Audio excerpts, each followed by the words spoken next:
You're listening to Hackers to Founders with Chris Magistrato.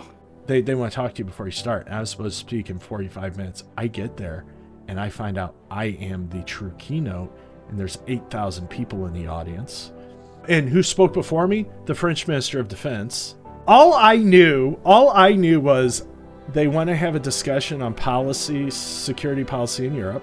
They want me to sit in that, but beforehand, because I'm a hacker and from America, they went to America's, when you're in the outside of America, American is like the height of tech, right? So, no matter if you say, no, not really, we're all the same, that was mindset. So they wanted me to talk about current issues. So if you watched it, I'm talking about, carding, stuff like that. I sit down, I am with the head of Europol, a podcast about cybersecurity professionals who have reached the pinnacle of their cybersecurity expertise and have ventured into new frontiers, whether it's launching innovative startups or making impactful investments in our industry. My name is Chris Magistrato, and I'm a vulnerability researcher best known for traveling and meeting hackers from all around the world.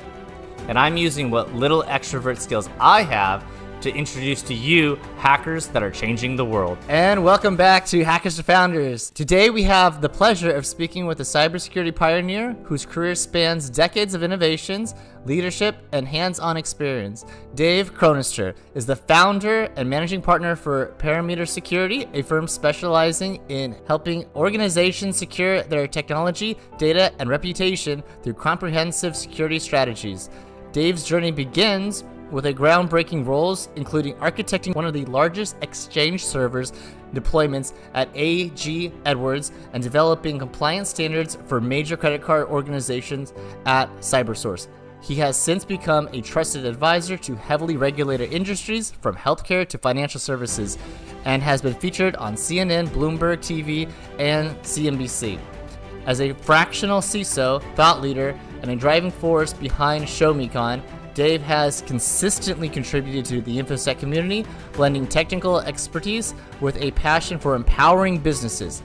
Please join me in welcoming Dave Chronister to Hackers to Founders. Dave, welcome to the show. Thanks for having me on. Of course. Right before Christmas. This is a good time. And don't forget to like, comment, and subscribe to the channel. It really helps. And if you're on Spotify, please give us 5 stars. Thanks. Yeah, it's a great time to have you on. So, how are you doing before the holidays or between like Thanksgiving and Christmas? In approximately 48 hours, I'm going to be sitting in a beach in Cancun. So I'm doing great, and it's been a great year, and just, when you end the year strong, it feels good. So I'm having a great time. Definitely. And you're over in St. Louis, right? Is the weather cold? St. Louis, so right now it's about 20 degrees, but what will happen is St. Louis will go from 20 to 70 to 20 to 70. So we never get a lot of snow, but everybody has colds for like the next 3 months, so all good times. Did you grow up in St. Louis, and like where was most of your childhood? I did. I grew up in St. Louis. For anybody from St. Louis, I went to Pattonville. We all recognize it where everybody grew up based on our high school. So I grew up in this area. I always wanted to leave, and because it's a small city. It's not really that small, but I traveled a lot. I've traveled over to, I think at this point, about 27 countries. I was out everywhere. St. Louis is just a really unique city. It's right in the center of the country and really good from an economical standpoint. I just love it here. But my wife says we're eventually, probably in the next 5 years, moving to Palm Springs, California. So, I'm here for a little bit longer. Yeah. Nice. What, okay, so you've been there for most of your life. Did you also go to college there? I did not go to college. So that's the dirty little secret. And I think, I'll be 49 next year. So I think there's a lot of people, men and women my age, that kind of can relate to this, that we just did not do good in school. I graduated high school with a 1.6. I barely graduated. But I was acing all of my tests. And then college, I tried to go to twice. 2 semesters, I dropped out both semesters and just never did anything with it. But I used to teach. When I was doing my certification teaching, I would every year train all of the community college professors that taught cybersecurity. So I guess it worked out for me, you know. That's really cool. When the professors that you were teaching or at this university, was it like a 4-year university, or was it like They're mostly community college, but some 4-year. But, you know, my opinion is when you're talking technical, the 2 years are better because the time it takes for courseware to get approved, in a 4-year university, it's irrelevant at that point. So, yeah. That's super interesting. I did community college and I did state, and yeah, I actually didn't graduate. I started a hacking club because I realized that cybersecurity was going to be utilized and useful. And then for the students that were taking, there was like one cybersecurity class at SF State, and the professor was talking like, oh, there's 5 layers to the OSI model or something. And I was like, what the hell are you talking about? So I would always help out the students with their homework. And I developed my own curriculum for cybersecurity. And then I just taught them outside of class, because I was like, there's no way I can like do anything else, like integrate it into their coursework, but at least I'll get them certified with like CompTIA or something else. So upon graduation, then they're already set above like the majority of the people that are like entering the field. Yeah. Yeah. I was thinking my high school career, the highest rated class I ever did was accounting. And if you know me, I'm horrible at accounting, you know, but it was because I managed their token ring network. And I was the only one that could figure it out, so she gave me 100% on that. Yeah, it's you know, and I think this is why a lot of people on ADHD, people on the spectrum, are just so good in technology and so bad in traditional education, right? Because we learn on the spot, right? We have to absorb tons of data, and then we need time away from it instead of the small trickle you get into education. And you know, it served me well. I had a large university, prestigious university in St. Louis about 10 years ago go, hey, we're wanting to build a cybersecurity master's program. We'd like you to write it and teach it. But obviously, since you don't have a college degree, we'll have to have a professor sitting in the room with you. And I just kind of went, you know, I learned this on my own. That just seems weird. So I'm going to, at first I go, hey, go ahead and give me an honorary degree. You can do that. They're like, no, we can't do that. Yeah, they can do it. They go, yeah, we're not going to do that. I said, well, then I'm not writing it. So, you know, yeah. That's crazy. Interesting. Yeah. So I got a lot of feelings about the education systems around those types of things, because I think it's exactly that. And especially like, you know, I don't know. I don't have a lot of positive things. Yeah, but you know, this is my opinion on this, and I know we're just way off topic at the beginning. 30 seconds. The big disruptor was the web, right? So you know, for time immemorial, you know, the 1100s, whenever Oxford came in, all the way through, you know, the 90s. Jobs did not fundamentally change very often. The principles of accounting in 1960 was the same principles of accounting in Mesopotamia, even though they did base 12, you know, but it was the same principles. And the bastion of that education was in the brick and mortar colleges and universities. Now I look at my job. The web came out when I was a junior in high school, right? I graduated 30 years ago. In 30 years, we went from here's these crappy web pages to we're doing AI. The base is fundamentally changing, you know, VMs, all that stuff. And now the data's out there free, and these universities don't know how to handle it. I think this is where we need to start to teach. Not everybody needs a degree. The community colleges are actually doing a great job on this, or the 2-year programs. I mean, there's some for-profit places that are really not that good. But this is also where we need to start to get back to, what is it called when someone apprenticeships in technology and certain things. Apprenticeships would be awesome. So, you know, I think we're going to see a fundamental change. And it's probably the education is going to look like it was 300 years ago in the teaching one-on-one. And and the smaller amount instead of these 4-year. So yeah, that makes a lot of sense.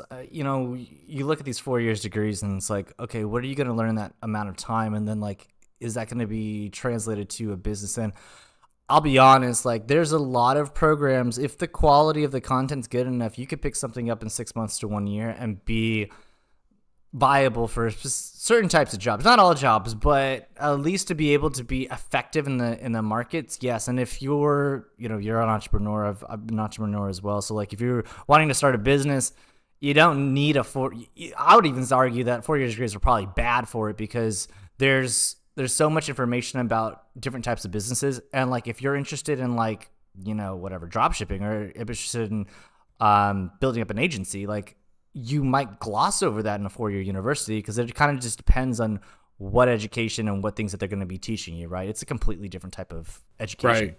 Yeah. It's going to be interesting. I have a stepdaughter that's a senior in high school, and and I talk to a lot of, right now. Yep. She's going to go to Mizzou over here. She goes, I don't want to go to a party school, and Mizzou's a notorious party school. That's where Animal House was based on. And I go, Juliet, every college is a party college if you want it to be, or a non-party school, but you need to get out. But she's like, I want to get into marketing. Okay, what type of marketing? I don't know. Marketing. I dealt with a kid a couple days ago who's wanting to get into cybersecurity. What part of cybersecurity? I don't know. And I think that's the problem. A pen tester needs to have different skill sets than someone that's on the blue side, doing I don't know, secure engineering, a network engineer, and these degrees just have to cover them all, and so it's basic. So yeah.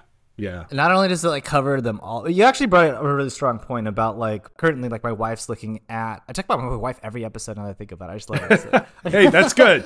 That's good. She helps with the content delivery. So she'll be like working and then listening to the episode, and she's like, and it's just like, it's a good loop. But good. The other day we were talking, and she wants to get more into real estate, and I was like, okay, cool. Like, I was doing research for this exact thing of like finding all of the landscape areas of it and see which ones do you like, which one sounds interesting. And then you can learn a little bit more, read some books about those ones, because you're 100% right. Like even when I was teaching for the cybersecurity stuff, I'm like, oh, you can learn to hack. They're like, oh, like, but I don't know what I don't know everything. Like if I'm like, what are you interested in cybersecurity? Like everyone says they want to join. What areas are you interested in? I don't know. And it's like, okay. And my recommendation, I'd love to hear what your thoughts are. And it's like, I always say, look at everything, see what's shiny, see what that attracts you, and then go into that and start playing around with that. And if you like that, you can kind of go deeper. But I kind of feel like if I'm like, you got to start here, or like do everything a little bit first, they might just be like, I feel overwhelmed. Yeah. No, what my recommendation is, and again, I've been dealing with red team for the past 20 years. I still consider myself a system admin, right? Because that's where I grew up. Is look at what, like you said, what you enjoy. I think people put passion too much. I don't look for passion. In fact, I think passion can kind of be a bad thing. But if you enjoy it, and you have a knack for it, look at that. And there's probably something there. Like, again, I'm sick. For some reason, I like Exchange. I like email. I love email. And that is like one of the most embarrassing things that you can say outside of this audience, right? And then my dad was a cop. My mom was a church secretary. I was a hellion middle child growing up. So I really liked getting into trouble. So coming in, becoming a hacker, dealing with phishing, dealing with social engineering, that's the areas I'm interested in. I can do network pen tests. I can do forensics. I'm not your web person. I know intimately how every attack works, but I can't code. So it's like, I know from just a theoretical how everything works and all that.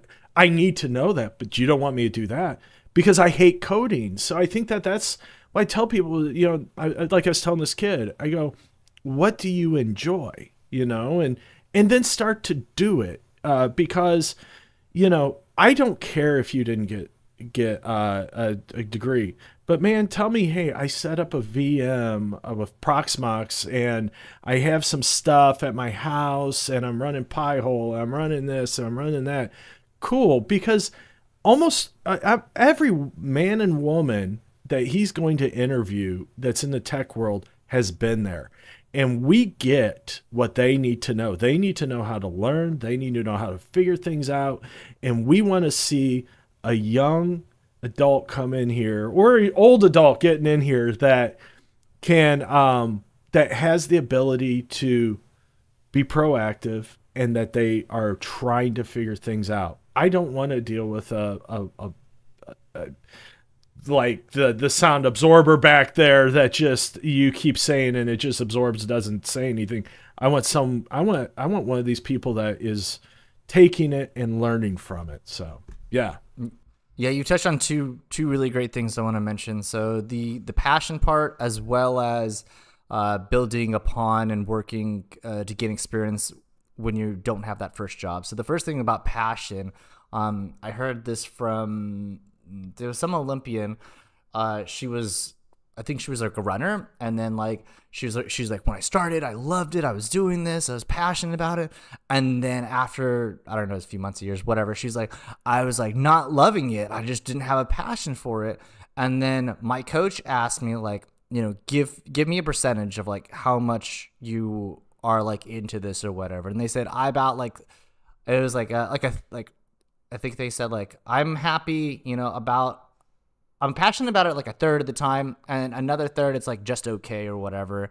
And then the last part is like, maybe I'm upset or whatever. And then they said like, that's perfect. Like, you're going to love it a third of the time.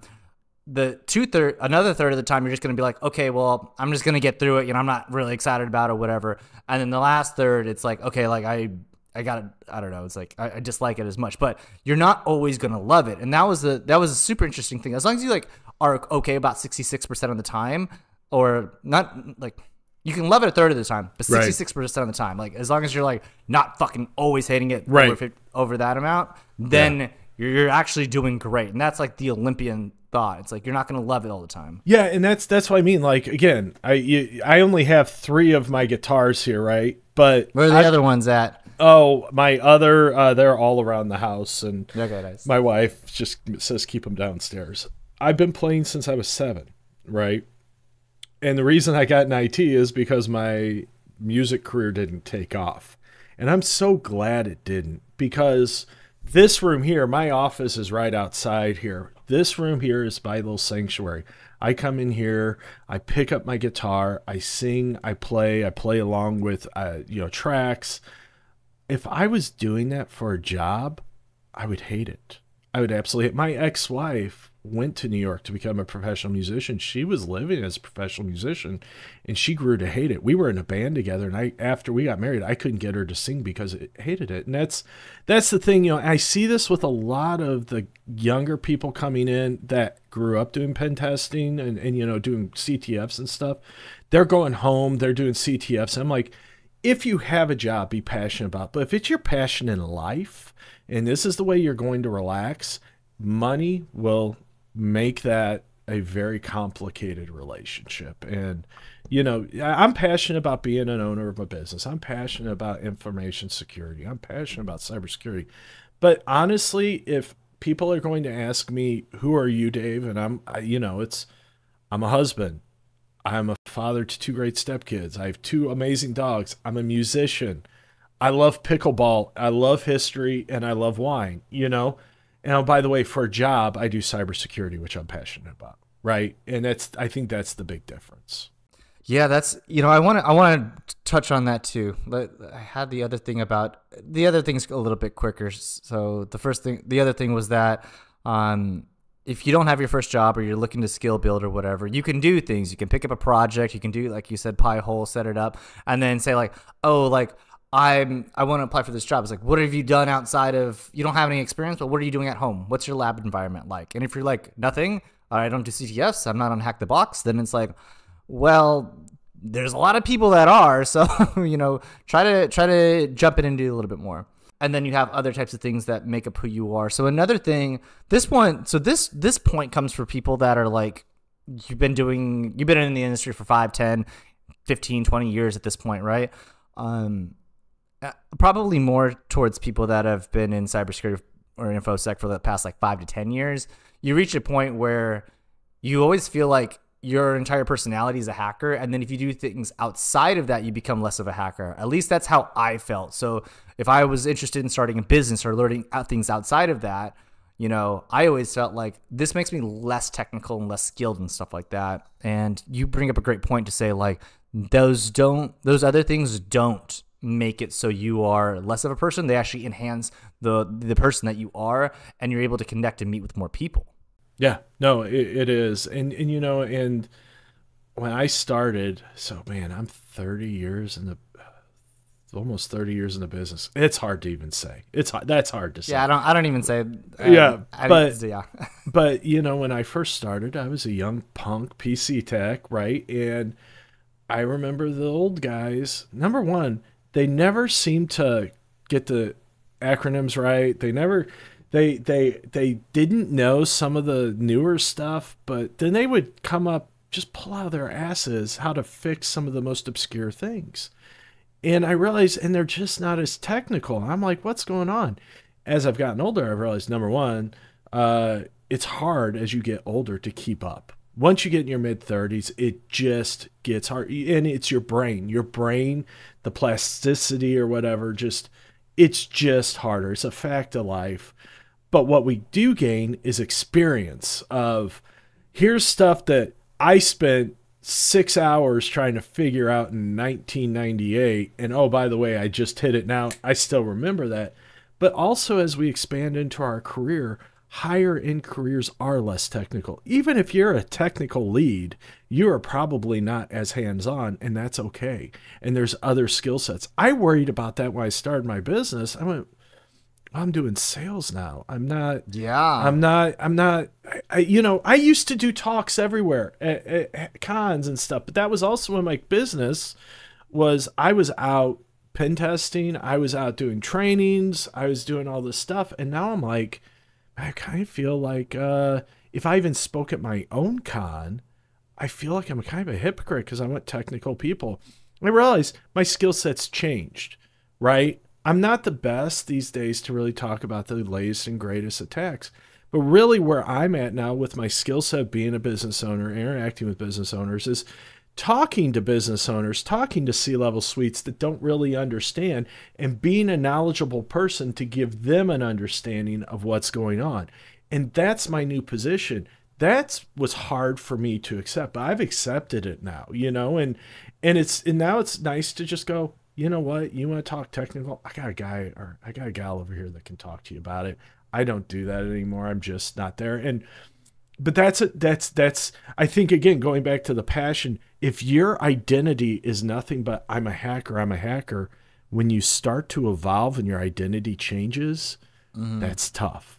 That's tough to deal with. Definitely. I want to hear more about like how you, like the moment you realize, or like if you have a story about the time when you're like, wow, I can communicate and understand the problems of this client or prospect so well that I feel like I have become this new part of me. Or if it was a journey. I know it's a journey, but like if you have a story. Yeah. So, you know, I guess a little bit of my background, I was in IT. I used to BBS. I used to do stuff like when I was a kid, you know. Okay. And everyone was on those boards back then. Oh yeah, well I ran one. Oh, nice. Which one? It was called A Momentary Lapse of Reason. I'm a huge Floyd fan, if you can't tell over here. A Momentary Lapse of Reason. It was in St. Louis. It was large for teenagers. I ran a Tandy 1000 and WIV WWIV board, which you're younger, you don't get it. I was running this off of a 5.5 inch and a 3.5 inch, so less than a megabyte. I was running with just utilities, stuff like that, doing war driving. So I got into IT because my music career didn't take off. To be fair, I didn't really try hard. And I remember going in and, you know, even from day one, I go in and they're asking me all these questions. I'm like, yeah, I can do this. I can do this. This was before plug and play. Okay, to give you an idea what we're talking about, 1995. And they go, can you crimp cable? I'm like, yeah. I've never touched cable. And they taught me. I kind of came clean. But then I started realizing I feel like I'm just talking out of my ass, you know? The imposter syndrome, right? Yeah. And you know, because I'm doing PC tech and then really quickly our system admin left, I had to start doing it system admin. This is a NT. We had an NT 351 PDC at the time. So to give you an idea of the time frame, moving to 4.0. And I remember what I would do is I'd bullshit to the client, to the users, and then I would go back and double check myself. And I remember one time, probably 3 years into my career, I was about ready to leave there. The president asked me a question. Like, I went to go fix something, he asked me a question, and I bullshit. And I go back, and I was correct. I was absolutely right. And I went, wow, that's really awesome. You know, on the so I was used to that, and you know, but when I got into cybersecurity, you know, I think being third party, going straight. So I was always in IT before I started the company, because cybersecurity departments, InfoSec departments, unless you were a big company, wasn't a thing in the early 2000s. So I was running our security program at the bank because I was also the director of IT. I was also the senior system administrator, right? Right? It was just one of those things. I walked into a bank of 350 endpoints, 40 desktop or 40 servers, and I was the only person taking over from the president's son, the owner's son. I locked everyone out the first day because I changed the domain admin password. So to give you an idea of what we're dealing with, right? But what was really tough at that point was I'm now dealing with technologies I haven't ever talked about or dealt with or talked about, or people using acronyms for something that is different than the way I've heard it. And so now you're sitting in a sales call and someone's like, you know, I had one guy, it's like, yeah, you know, this is Huddle, and we'll do it. And I'm like sitting there going, what the hell is Huddle? What the hell is Yeah, have you ever heard of Huddle? No, HTML. He called it Huddle, right? Okay. So I got used to. I see. Smartphones came out right about when we started, so I got really good at, you know, having it down here. HTML. Right. Yeah, okay, yeah, that's what you're talking about. At least CSS is just... Yeah, but, you know, I found where it really started clicking was it's okay to say I don't know because I'm the owner on the technology, as long as I stuck with the fundamentals, right?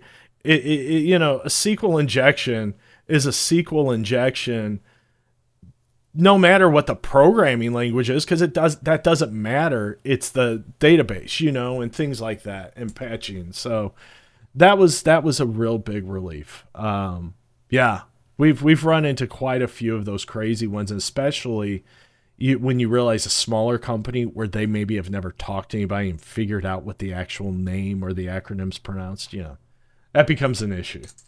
Right. I'd like to hear a little bit more about like how you guys got your first client, and did you have any like previous sales experience before? I'm speaking to more founders, and they're like, yeah, like I had some sales, like a little bit like pre-sales experience, and then they started a company. I'm like, that seems pretty effective. I did not, and I'm wondering like if maybe you had. When I was in high school, I worked at a car wash, and maybe every 6 months I would be the pumper who would sell car washes. That's about it. Nice. Yeah, no. So when I was at the bank, I really just was tired of working. I was, you know, I had a great job. Was it great pay too, I guess? It was okay. I was in the country. It was weird. I grew up in St. Louis, which you know, most people would not consider big. I grew up in the suburbs, and this is 40 miles north of St. Louis. It was 3,000 people in the city. We had banks everywhere in Missouri. Okay. You'd never go. And my boss always called me City. He's like, "Hey, City." I'm like, dude, I'm suburbs. You know, I'm not city. I'm suburbs. But I just realized I wanted to quit. My wife at the time worked for a marketing software company, and we didn't think very much about this. And I accidentally quit my job. It was a great story. And yeah, the sales just was not something we thought of. Now, what was, we were going to go after banks because I knew there was a need there. And at the time, it was literally like when I tried to get a pen test, it was either an accounting firm running an ESSA scan, or it was a solution provider that goes, we'll do a pen test, but it was a pre-sales, scan. And we really needed to have something good. So, my first client was my boss, which was weird. But the reason he knew about it and what that really helped, my boss, he was a community banker in a little country, but he was like the founding chairman of the Independent Community Bankers Association, which 90% of all banks are part of. He used to, in the 80s, go have lunch with Greenspan, not like with a group of people, like the two of them. He knew everyone, and he really supported us. From there, some other banks started coming in. Now, the financial collapse happened. I do remember the first day I quit. At first, after I quit, I started doing cold calling. Oh my God, that was the worst. I had to. Was that hard? I've done it before, and it is hard. Now I can kind of do it. I don't like to do it, but like that first one, I remember I called, and I'm like, "Hey, hi, my name's Dave. Hi," and I hung up. Right? You don't know what to say. And, like in your head, it's just like, I have a service. You must have some demand for it. Let's have a conversation. But I remember, my first cold calls were the same. I'm like, hey, so. Okay, I'm like, I got to find the person to speak to. Is this person there? No? Oh, okay, well, I'd like to talk with them. No, okay, you sure? Yeah. There's, get past the gatekeeper, and then even just being able to pitch. Oh, well, are you guys looking to hire? It's just, it's not easy. It is a skill, and you suck at it when you start, and you progressively get better after 1,000 maybe. I was sitting at my desk at my house, and I just remember, because my wife hadn't quit yet, so I was by myself. I just remember I put my head in my hands, and I went, I have made a big mistake, But the financial collapse happened. I started doing training, and that really saved us, not only for financial, trainings to the banks? Training. So when I started, I was self-learner, but autodidact. I'm like, I need to get some good skills quick. A guy who's still one of my favorite people in the world, Ralph Echemendia, was teaching certified ethical hacker. Now, at the time, it was a decent cert, right? Ralph he's now dealing with Oliver Stone. He was the technical liaison for Snowden. He was in Savages. Yeah. So, but I sat with Ralph. He was a practitioner. And then EC Council called me. We're in despair going, we're not getting any business because the banks. What year is this? Like this is 2007. So we started June 2nd, 2007. The financial collapse started July 2007. Yeah, so, you're all of a sudden, but they called, and I go, yeah, I'm a practitioner. He goes, we need, I go, it's really important for instructors to be practitioners. He goes, we need instructors. Would you be interested in teaching? And so we started doing CEH. For a while there, if you were wanting a CEH class through EC Council, that was me that you were going to get. And then we started doing CISSP. We started Hacker U through that. I was out on the road. 2013, I was, I think I was in like 10 countries. I was out 43 weeks. I was at Fort Meade a lot because Directive 8570 was going on, which meant that if you were a technical person, you had to have a certification based on your job. So I was teaching Security Plus, CEH, CISSP. But what that did is you would sit there and teach someone for a week, and then they need a pen test. That helps. So the long story short is, that's what started to help us with sales. I am still our best salesperson. I think when you're a founder, that happens, right? But I have an amazing salesperson now. Jess just started a couple of months ago. I hand it over to her. I give her the commissions. I don't like to do the follow-up. I don't like to do stuff like that. But as far as cold calling, as far as stuff like that, I'm not good at But I am good at helping close a sale. I'm good at when people come in and talk. So that was one of those skill sets where I think for years I was like, well, I'm an IT guy. And it was a couple years ago. And again, longer than it should have taken. I'm like, no, I'm not. I'm a business owner.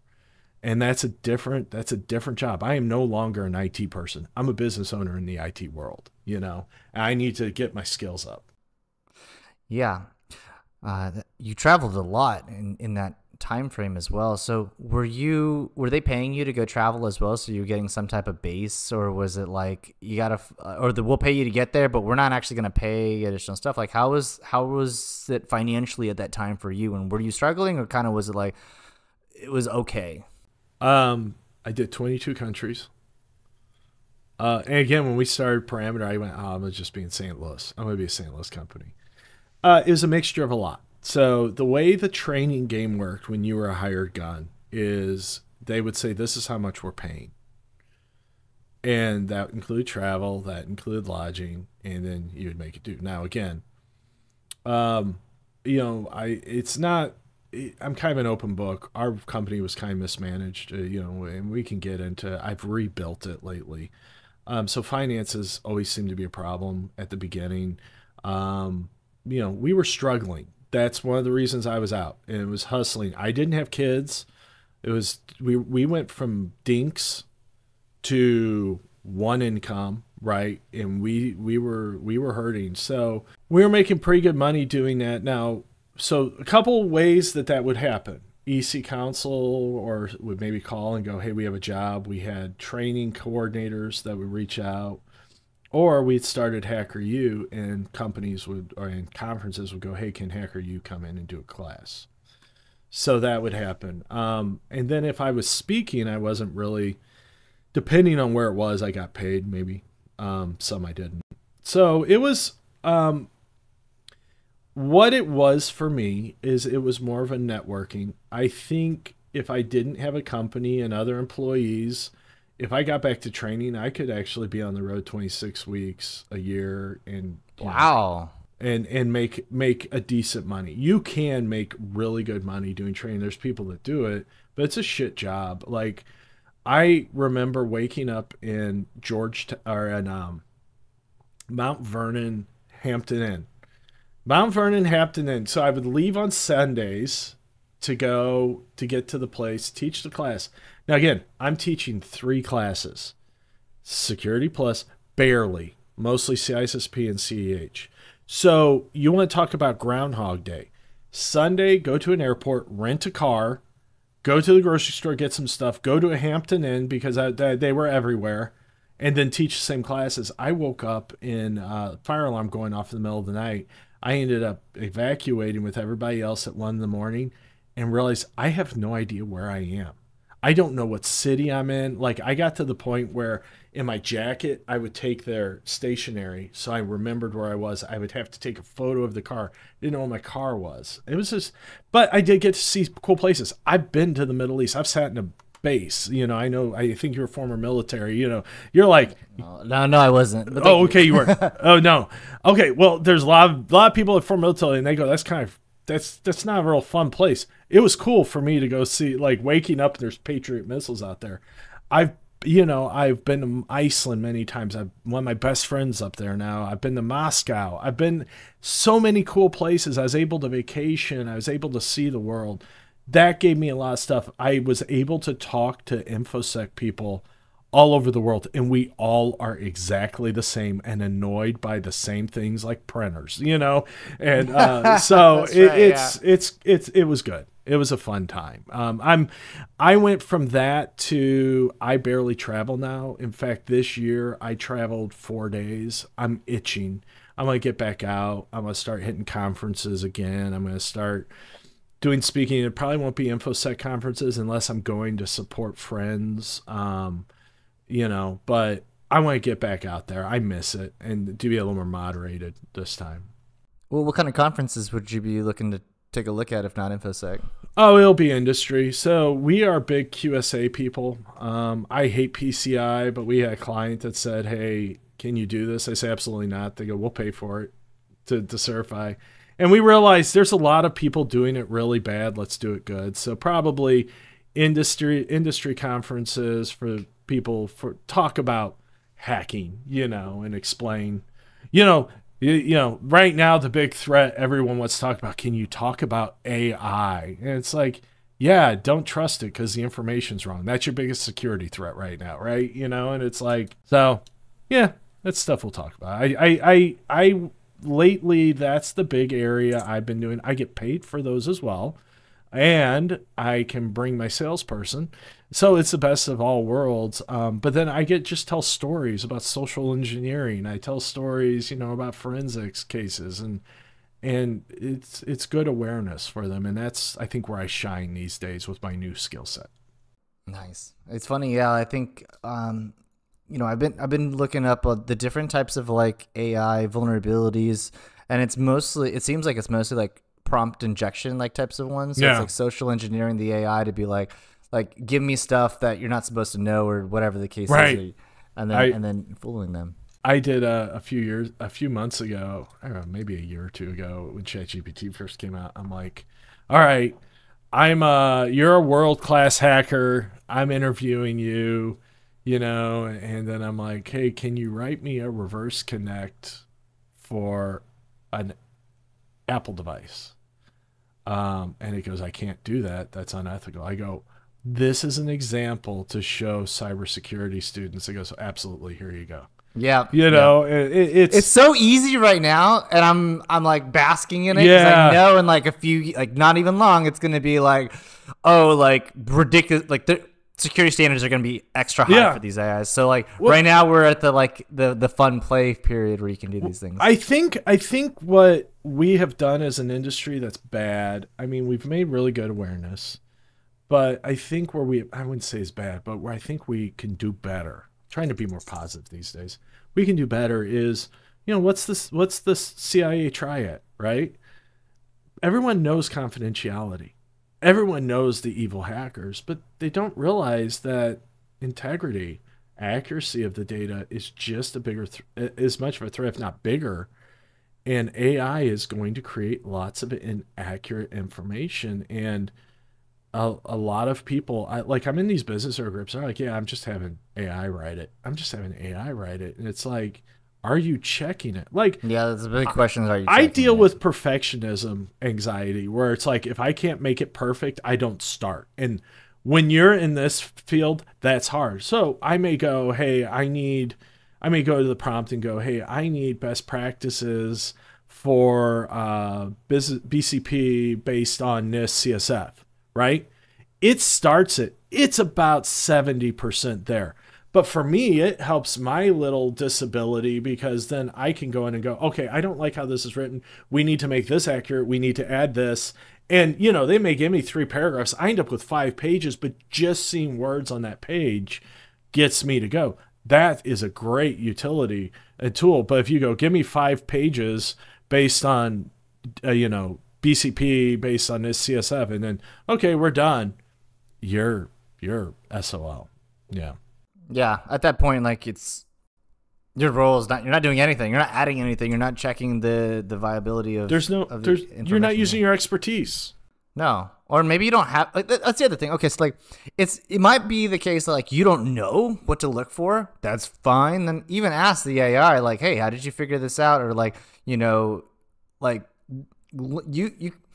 There's one thing to like use an AI just to answer the question, but you should also be learning at the same time, and not just be like, hey, answer this question, but also be like, okay, how did you figure this out? How can I understand this in the future and understand, it's, you can't stop at just like do this task and done, because then it's almost like you don't really have a purpose for the company, and like the AI will phase you out. So the guy I referenced that was the system admin when I started, his name's Dennis Hagedorn, and I am older now than Dennis was, but he was a great role model when I first started. And I remember him going, Dave, I don't know the answer to everything, but I know how to find it. Right? Yes. I started my career before Google. I don't know how I did my job back then, but you hit a good point. Is like, generative AI is a tool, just like Grammarly is for some of us that can't spell, just like Wireshark, just for, you know, any of these things. They're all tools. Our expertise isn't necessarily what we know. It's we as technology professionals, whether you're blue team, red team, support, whatever, is not that we're expert in this field, is that we are an expert at learning it, right? And so if you just give up, like you said, it's perfect. If you get generative text and you don't know it, if that's correct, and you don't look it up, you're delinquent in your job responsibilities, right? I don't expect you to be an expert, you know, in it. And we all deal with stuff. Like, I'm sure every person that's listening to this that have been in a support role has dealt with that meeting where it's like, oh, hey, can you come in? We just bought this software and the sales guy's going to tell us what we need. Oh, yeah, let's become an expert without ever hearing about it before. But, you know, that's our skill set. That's really good. So I think that goes back to the new people joining is, again, it's like, I want to see you doing something, because when you're doing something, it shows that you're trying to learn on your own instead of waiting for someone to do it. We're contrary to what people think, we're too overworked in this field to think for other people and to learn for other people. Yeah, definitely. The example that you gave about like asking AI to like, oh, like this is for educational purposes, and then it's like, oh, sure, and then it gives you that answer. There's some really good examples. I have one that I was utilizing that it was also kind of like a workaround, but it almost didn't even try to stop me. And so like on Reddit, they have, it's an image board, of course. So then there are certain like open source like Reddit bots that will check to see if the image has been uploaded previously on that subreddit, right? And I was like, oh, I wonder how they do it. Code's open source. Check the code.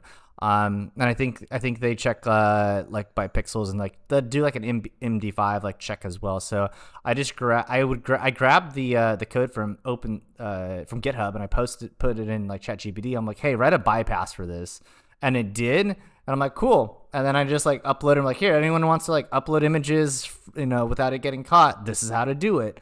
And I think it's gonna take more than just different types of, you know, utilizing ChatGPT or whatever the case is immediately and just saying like, now we're good, right? So like now, like if I see an email, like because I use ChatGPT so much, I'm like, I know this was written by ChatGPT. I know you didn't like do anything and the length of things, because I also write it. But I think people, I would even say like there should be like, I don't want to say, if you're in college, there should be a course, or there's some type of education where you're doing prompt engineering and like you're understanding like how to ask the question, because now it's not going to be about like, you know, how to get the answer, but it's going to be like how to ask the question in a more correct way, right, than it is to just be like, hey, solve this.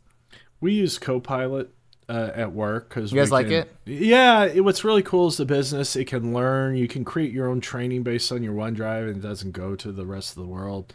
But what I use it for a lot is math.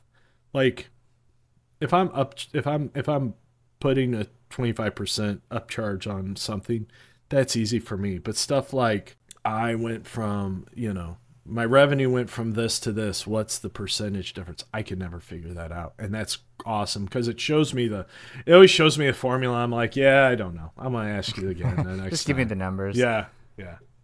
That's great. I always, there'll be something, you know, talking business stuff, like there'll be some things I'll look at and I'm like, oh, like you'll get like this return, or it'll be this revenue, this is your overhead, whatever. And then I'm like, is this even good? Like, you know, compare my business to other types of businesses in here. And then I'll look at the sources that it actually shows me, and then I'll verify if it's actually good information or if it's like bullshit. Yeah. A lot of the time is bullshit, but it's one of those things that you have to look into. Like, where did you get this information from? Yeah. Oh yeah, exactly. And then, you know, now it's starting to train on its own, you know, starting to train on AI generated information. I mean, hallucinations are just going to get insane. I think very quickly. Yeah. Yeah. There's earlier you talked about your family wanting to learn marketing and stuff like that. There, some very interesting that people are looking into generative AI is being on the top of those lists, because now people aren't using Google to search for a business or other tools, whatever. They'll just use ChatGPT, and then the idea is like, how can you get a higher ranking on those generative AI searches? I mean, that's pretty interesting thing. It's crazy. Yeah. But okay, so you mentioned traveling a lot. So the majority of these conferences and things that you spoke at, were they? How do I say? Actually, I'll start by this. Do you know about like CCC or Congress? It's the German hacking group. Yeah, so very grassroots. Yeah, I looked them up. I did not speak at those. And I if I remember right, the question was kind of, are they like real hacking conferences? What were the other conferences? That's getting towards the question, right? So you have the grassroots, and then you have the like very grassroots, and then you have like maybe middle between, like, I would say DEF CON's more like less middle, where it's in the middle, where there's business related things, and then you have like Black Hat, where it's like primarily business, and then you have RSA, where it's like government focused directly. Right. So a couple rules I had. Number one, I wanted to have a reason why I went there, and I travel on my stomach, so a lot of times it was food based. So like, okay. What does that look like? I just have, so it's like, ooh, I really want some really good sourdough and stuff. San Francisco. San Francisco sounds good. Yeah, right. Let's do B-sides, and I want to do this. I never paid to speak. I've never paid to speak. I'm really proud of that. Like in my conference, you cannot pay to speak, because I feel like that ruins the quality, right? I have done extremely grassroots, down to the point of like, so my buddy Arnar in Iceland, like I met him when I went there the first time. I spoke at a hacker halt at EC Council. This is before we had a very nasty breakup, but this was before the breakup. Then he came to my conference. He came to ShowMeCon, and then he ran a conference, and I keynoted it. Right. Nice. Now we're looking at not next year, but the year after next. Our first international ShowMeCon is going to be in Iceland, right? I spoke at I spoke at Paz Hack Days in Moscow, Hack in Paris, so I did a lot of B-sides. I did a lot of grassroots. I've done, and then some of them were like private speaking events. So some of those were like corporations asking me to come speak on people. My big one that I'm the most proud of is, you can look up, a Dave Chronister, Lille, France. And 2017. I saw that one. See me on a big stage, right? So I have a very good friend of mine that she runs a training company in France, and she runs all through Europe, Claire.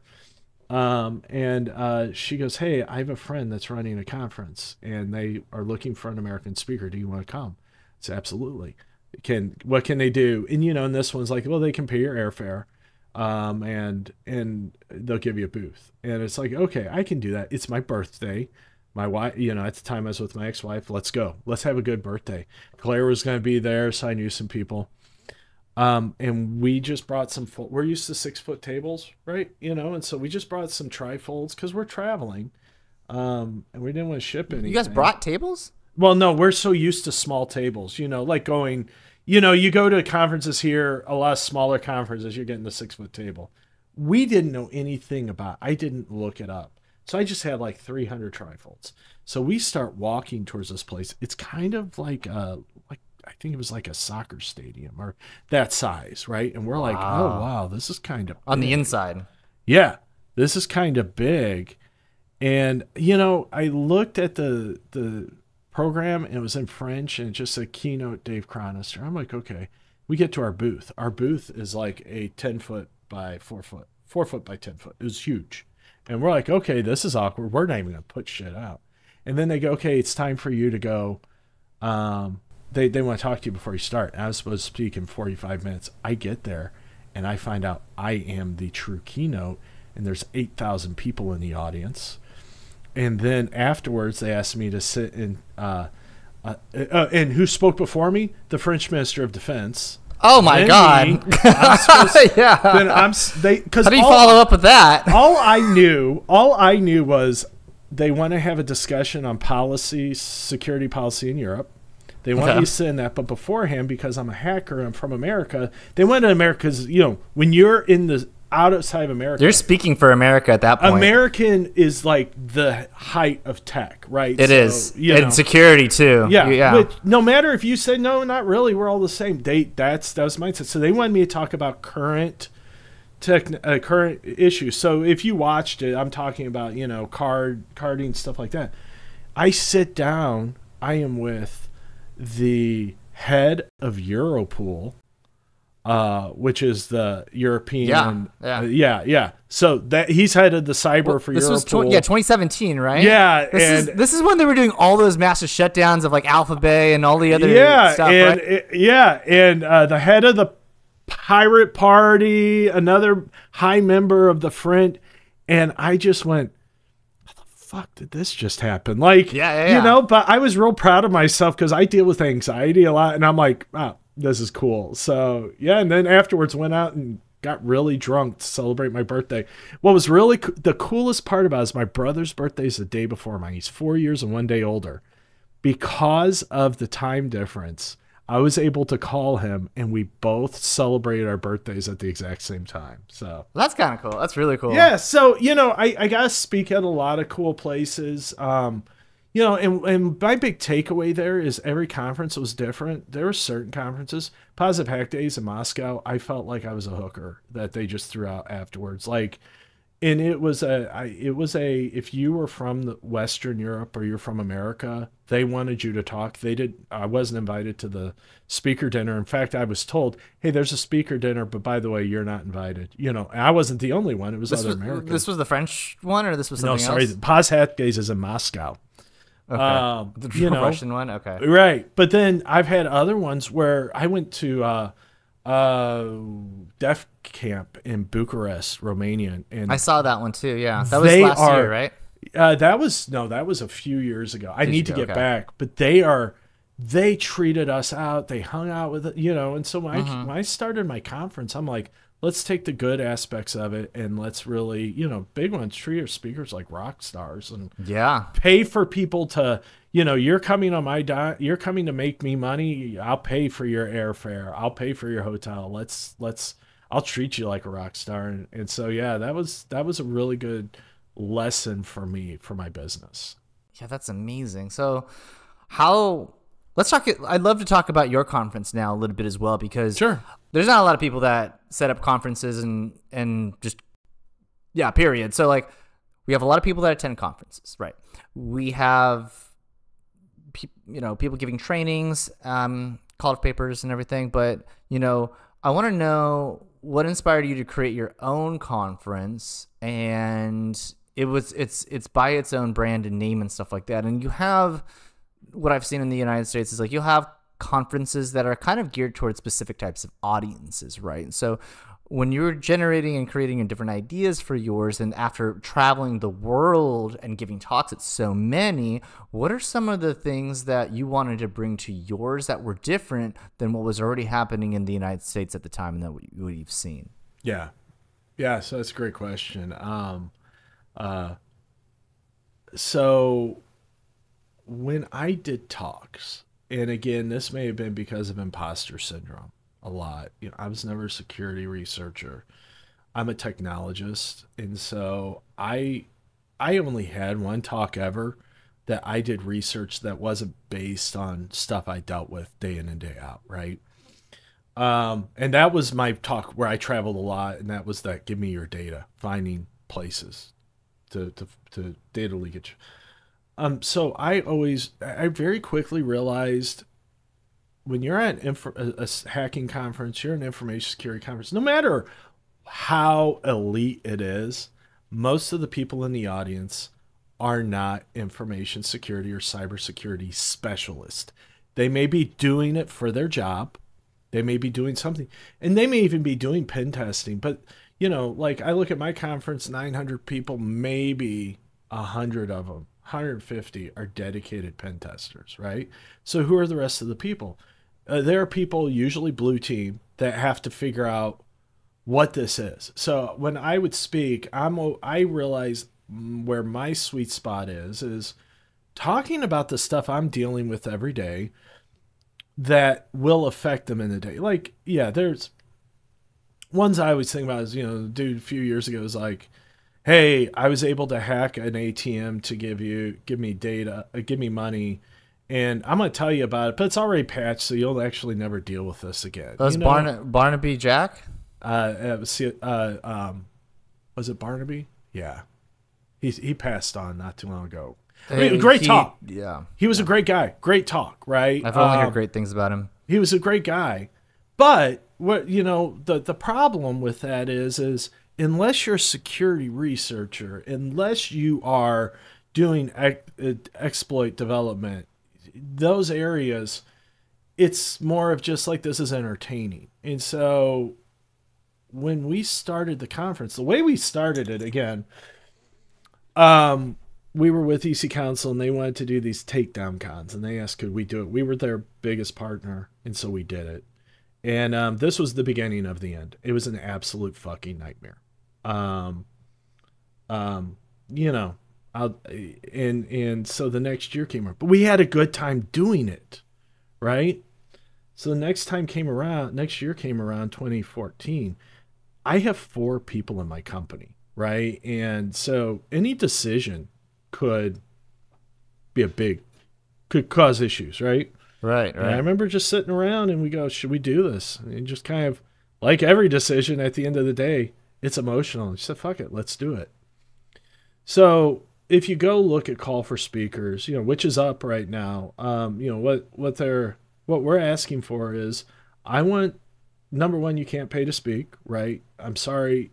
Hey, if you're a solution provider, please submit. We've had great talks, but I want talks that people can take with them and learn something for their jobs. And that has been very, very good. And by the way, you know, I will get industry experts that I know, and I'll go, you need to come speak. And they're like, well, I don't know enough. And I'm like, you think that everybody in the audience is your level of expertise. That's not the case. Or higher, even. Or I'm higher. always terrified that there's smarter people that are going to be like, you said that wrong, or like, there's an actual hole here. I'm like, okay. Like, but you know what? You said something earlier, which is so true, and it's a problem in this industry, probably in other industries, is we feel like we're weak if we don't know something. But the simple fact is everybody has peaks and valleys in their knowledge.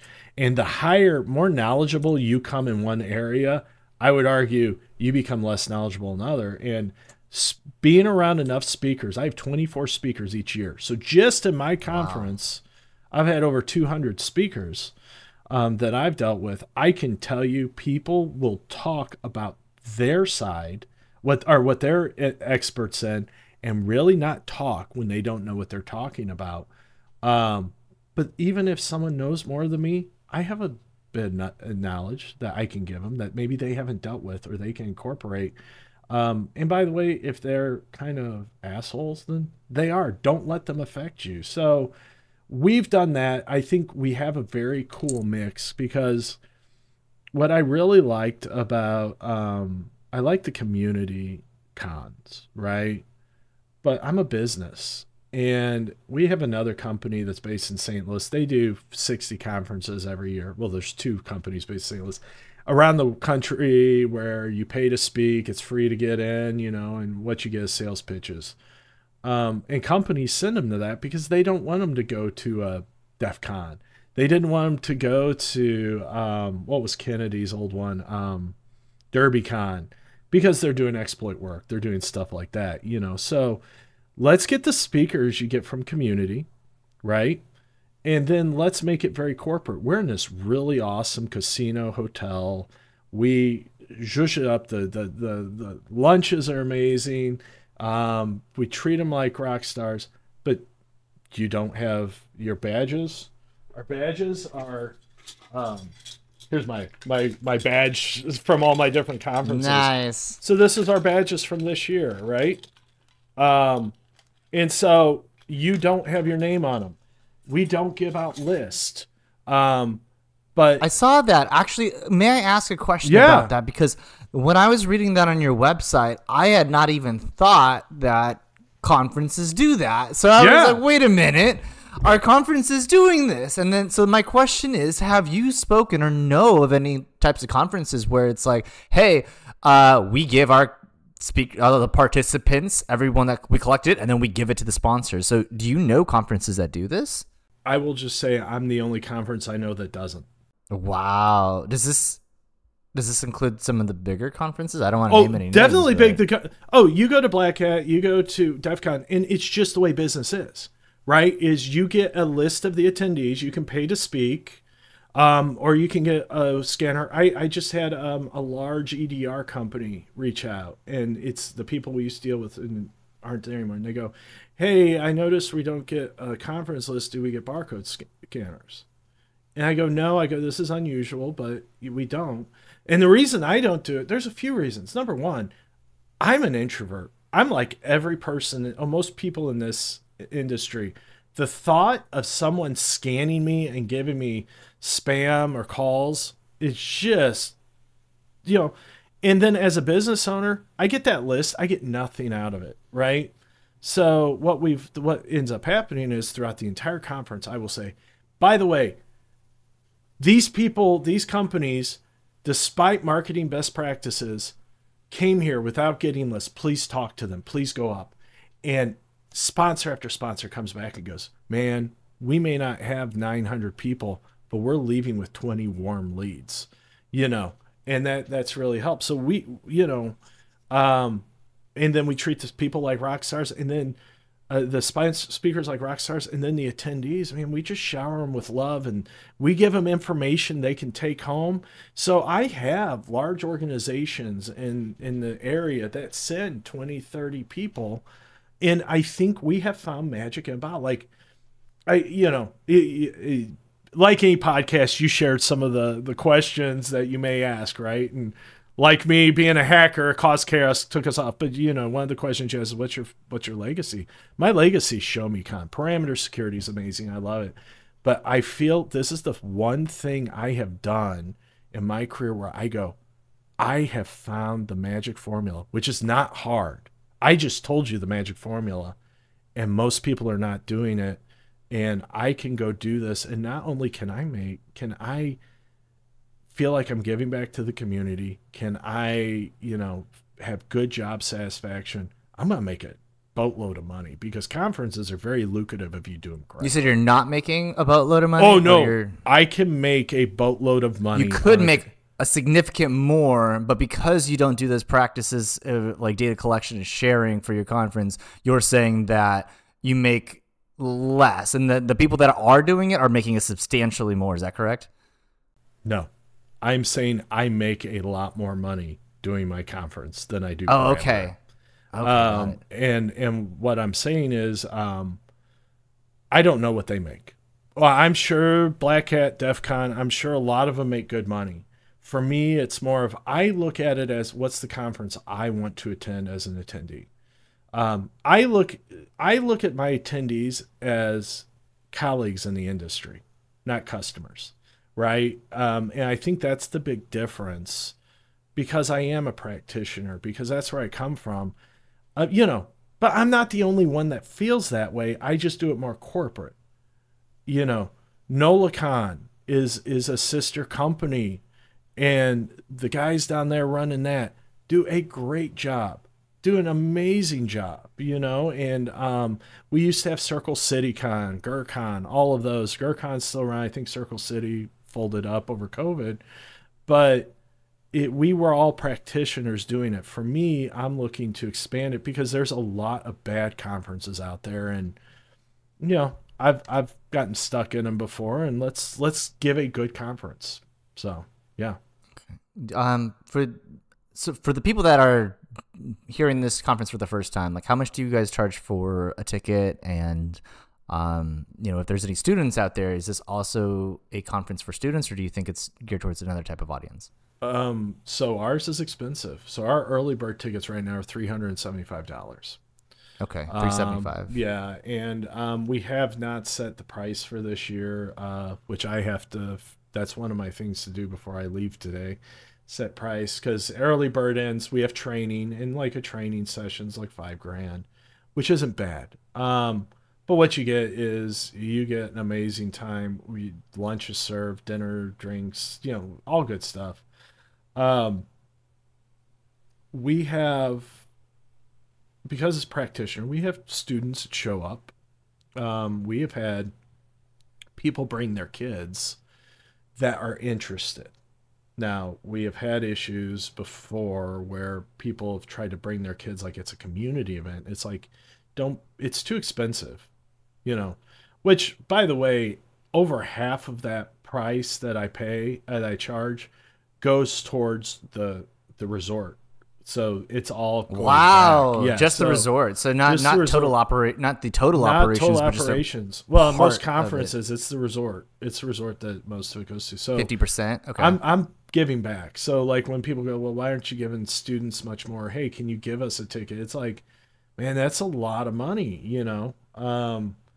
But we have a lot of cybersecurity students. We've had kids coming in, they're high schoolers, middle schoolers. You know, I remember I was talking to a dad one time. He brought his 8th grader, and he goes, "Yeah, he's gonna sit for his A+ here when he gets next week." They just gotten out of school, so it's a good one. Again, it's about practitioner stuff. We have a CTF, we have lockpicking. We're trying to extend our community village. So it's a good one. If they're not really interested in it, no, too expensive. But yeah. The community village that you guys are expanding, what kind of expansions are you guys considering?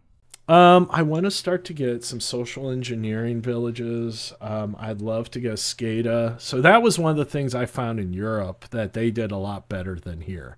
Really? Yeah. Paz Hack Days in Moscow, man. The dude who founded it, the company that ran it, he got a lucrative government contract. He was a CTO, 24 years old. When you say government, you're talking about the Russian government? Yeah. Okay. We're still on the same page. Okay. Yeah, all of Russian government stuff. So this kid, I used to say he's a kid, he's 26. He ended up becoming CTO of his own company. He owned it, but he was CTO. And I think he was worth 100 million, 200 million. Right. Jesus. And the dude was just drunk in the back drinking Crown Royal. That sounds Russian, but very Russian. You've been there. I don't know. Yeah, very. Well, it's funny. I went there and I'm like, why is anybody drinking vodka? Because that's an old person's drink. You know? Excuse me. Yeah, they drink Crown Royal. But, really? Yeah. Okay. But what was really cool was they had a big screen, or big wall that they had put with their CTF, and it looked like an 80s, like a cross between Asteroid and Defender. And whenever you would win a flag, you would attack someone. So huge virtualization. They had a huge SCADA,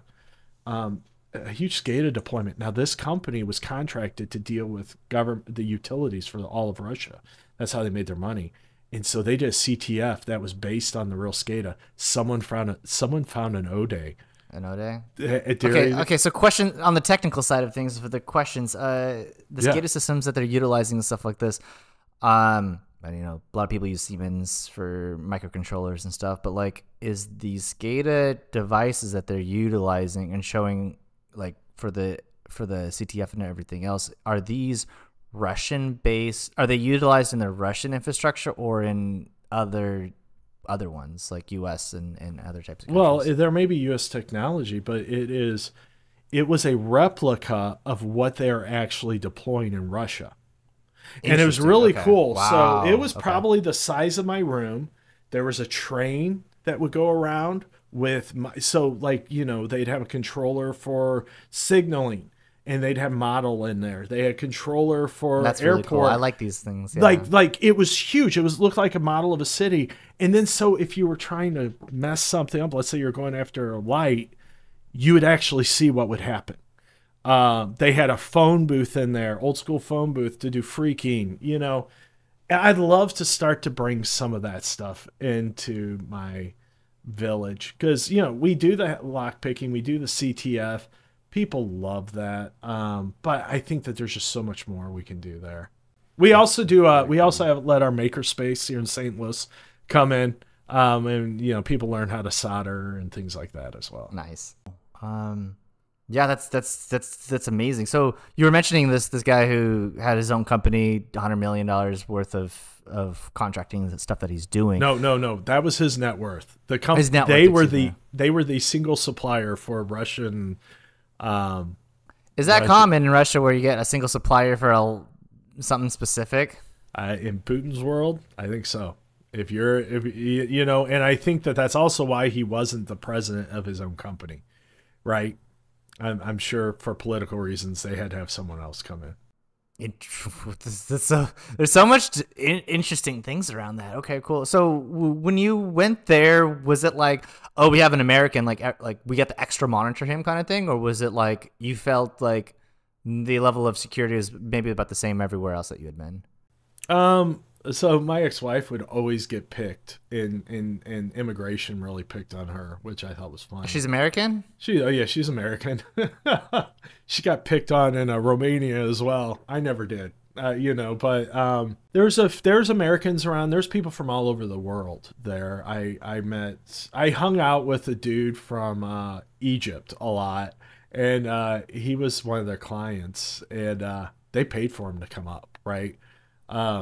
But Arab Spring had just happened, and he was telling me about it. He's like, man, the hardest part about it was I didn't have internet for like 2 days, and I had to play offline games and stuff. Play offline games, not worry about anything else going on. He's just like, damn, I got to play Doom like on my own. But, I think this was 2013, 2014, and at the time... That was around Stutnex, wasn't it?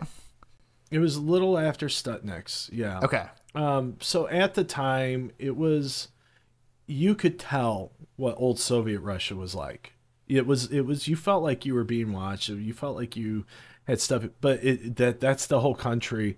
Like I said, though, we realized very quickly if you were Western European or you were NATO-ish countries, I would say, they weren't assholes to you, but they were very matter of fact. But I mean, I'll tell you, at one point we went into a bar and it was a bunch of us, me, my ex-wife, a British person, and there was one Russian, and the woman goes, "No, I'm not serving you." And why not? I'm just lazy. I don't want to serve you. And it was because the Russian goes, yes, because you guys are Westerners, so that's kind of in their culture. Beautiful country, amazing people. Like some of the people I met, amazing, but it just seems like as a culture, there was still the animosity, I think. And I'll be honest, I bet you Americans do that. Older Americans do that as well without thinking about it. I mean, sir, I bet some of them do think about it. And there's like, yeah, no, I don't trust Russians, like, because of the Ruskies. Like, I remember as a kid. Yeah, how old are you? Or you're younger. You're not my age. No, we grew up in a. I don't want to make you feel older, but no, I'm proud of my age. Okay, well, I think we're just a decade apart. I was a 90s. Okay. I'm a 90s kid, so I'm 33. Gotcha. There you go. Dial up 56K modems kind of thing. So I'm gonna pull an old man thing. Back in my day when I was a young kid, there was a movie called The Day After, and it was about the day after a nuclear blast, to the point that afterwards Ronald Reagan came on to explain about the day after. And I think it was, you can look it up, it was an absolutely like terrifying show seen on prime time. And I think a lot of people spooked all Americans. They really portrayed Russians as the evil people that just want to destroy us and stuff. And I knew some Russian people growing up that came over and they go, yeah, the Russians said the same thing about the Americans. So I think a lot of that is learned. That's through the Cold War, Okay, so let me ask this, because like I've been to a few conferences. I'm not going to name the names of them, but you could tell that international ones. I've been to international ones, and you could tell that like there was probably some level of government sponsoring around it to get researchers or people around to learn about different strategies or procurement of certain types of assets and stuff. Was the Russian one similar, or was there conferences that you've been to where you can tell like the government was like actively either there or even helped put it on so that way they could work and collect additional informations for different types of missions and things like this? I've been to American conferences where that happened. Well, yeah, it happens in the U.S. as well. I just don't know if you've been to international ones where, like, because you're being in Russia, that's the other side of the fence where it's like if you go to like a U.S. allied ones, it's going to happen, but you're still, because you're on the U.S. side of things, it's one way, but like going to another side, it's just a very unique experience. Well, I will say Russia, I'm sure, right? Because again, it's an oligarchy, right? And it was that company, even though it's own company, this kid, like I said, he was drunk. He was not a happy guy, but he was a rich, drunk guy. And you basically become one of Russia's goons. So I'm sure they had stuff. You were talking about Stuxnet. I spoke at a conference the week after, 1 or 2 weeks after Stuxnet happened. I knew the organizers, and someone was going to speak on it. They'd figured out a lot of the stuff. And the organizer, on his burner phone he had created, he got a call that said, we would request that you do not let this person speak. On his burner phone. On his burner phone. And it sounds weird to go, why does he have his burner phone? You're giving a lot of people your number that you may not want to talk to ever again. So he would get a burner phone just for the conference. So I see. Okay. Yeah. It wasn't like he was doing nefarious stuff. It's just like, I'm going to be giving all these people a number to get a hold of me. I don't want to give them my actual cell phone. No. My thinking was like, it was like a burner phone. Like he had not given out his number out to like almost anybody, and then the U.S. authorities call him. Well, that's the thing. He hadn't given it to anybody yet. Oh my God. Okay. So yeah, I have been to a few where, and a lot of them are very open, because you have in the smaller countries, like the one in Iceland that we did was sponsored partially by the government, but again, it's 250,000 people. There's a lot of people. Wait. 250,000 people. No, sorry, in the entire country. Yeah, the country. That's right. Yeah. No, it's a tiny. Like fucking big ass conference. That's a Jesus huge Christ. conference. Yeah. That's where I'm gonna make my money. No, but you had the government dealing with it, and you would get people in. I've noticed that a lot on the East Coast. Especially with they're mostly on the East Coast. Let's be honest, right? Yeah. Like here. We talked a little bit about DISA beforehand, and the cyber warfare group. A lot of those people don't get a talk very much because of what they're doing. I used to teach those people, and it was like at the beginning you have to go, don't tell me what you do, don't tell me about anything interesting because I don't have clearance, but I think it happens everywhere. With mine, I will have law enforcement, federal law enforcement, reach out to me. Hey, we'd love to talk to you. Like, I'm not helping you with anything. Like, that's just not what I do, But, yeah. I'm going to take a moment to absorb everything that we were just talking about because there's so much interesting things that I'm having a good time. I'm just sitting there. I just realized I put my feet up, and I'm just sitting here drinking my coffee. I apologize about that. I could show you the same. I'll just do it real quick. I'm over here. big chillin'. I'm on a little swivelly chair, yeah. I have my dogs down here just sleeping, so, yeah. Nice. Oh man, yeah. So I've been to different types of conferences. So I haven't been to CCC yet, which I need to go to Congress. But I've been to the CCC camp, which that's where I think Tor Camp in the United States was based off of, right? So that's very anti-establishment. You have like Tor developers going there. Like some of the attendees are like banned from the United States. They can't legally come to the United States. And hearing and interacting with them, it's like, oh, I rent torrents and I do this kind of stuff. It's very anti-establishment and stuff like this. And those ones are always very unique and stuff like that. And it's just very, very, very grassroots in an experience. Then I've also been to the ones where it's like, this is definitely like government run in some type of way. There's different people here, and everyone's talking about specific things, and it's just a different vibe. But yeah, how big was the one that you went to in Russia, and was it like how many attendees were there? It was probably about 1,000, 1,500. That's small, right? How many attendees for your conference? I keep it small, no more than 1,000. Okay, so you because once you get bigger than that, it loses some of its charm. It could have been bigger. It was in this huge building, wasn't like that France size, right? But it was like this old building that you no one was really ever together. So I'm guessing probably 1,500, 2,000. In my session, I probably had about 100 people. So yeah. The conferences are always weird things, and the way I've always looked at them, number one, I have to show myself as a professional. At the end of the day, again, this is my job. I'm passionate about my job, but this is my job. I'm not doing this stuff when I come home. When I come home, I have the most ridiculous home network. I have a 42U rack in here. I have 10 gigabit 42U rack. Yeah, I have 10 gigabit backbone. I have 8 gigabit fiber. I have 200 terabyte worth of data of drive. Like, that's what I have fun with. So how much? You said 200 terabyte? 200 terabytes. Yeah, I have a couple NASs going. It's ridiculous. No one needs this, but I use it as well. This is how I keep up with my stuff, right? What stuff are you keeping up with that you need 200 I don't need any of it. Yeah. No, this is called, oh, hey, they had a deal. Yeah. So, so I'm not doing this. I'm not doing exploit dev. I'm not doing stuff like that. It's not what I do. So everything I do is legal. So I don't worry about what I talk about. The give me your data was the closest thing I ever did, because I found 0 days that were released.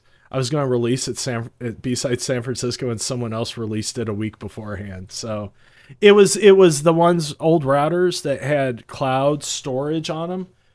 If you would put a USB in them, it would not only create the storage, it would also open up port 21 and create an anonymous user. FTP. Yep, it'd create an FTP connection that open with an anonymous user that had access to everything you put on there.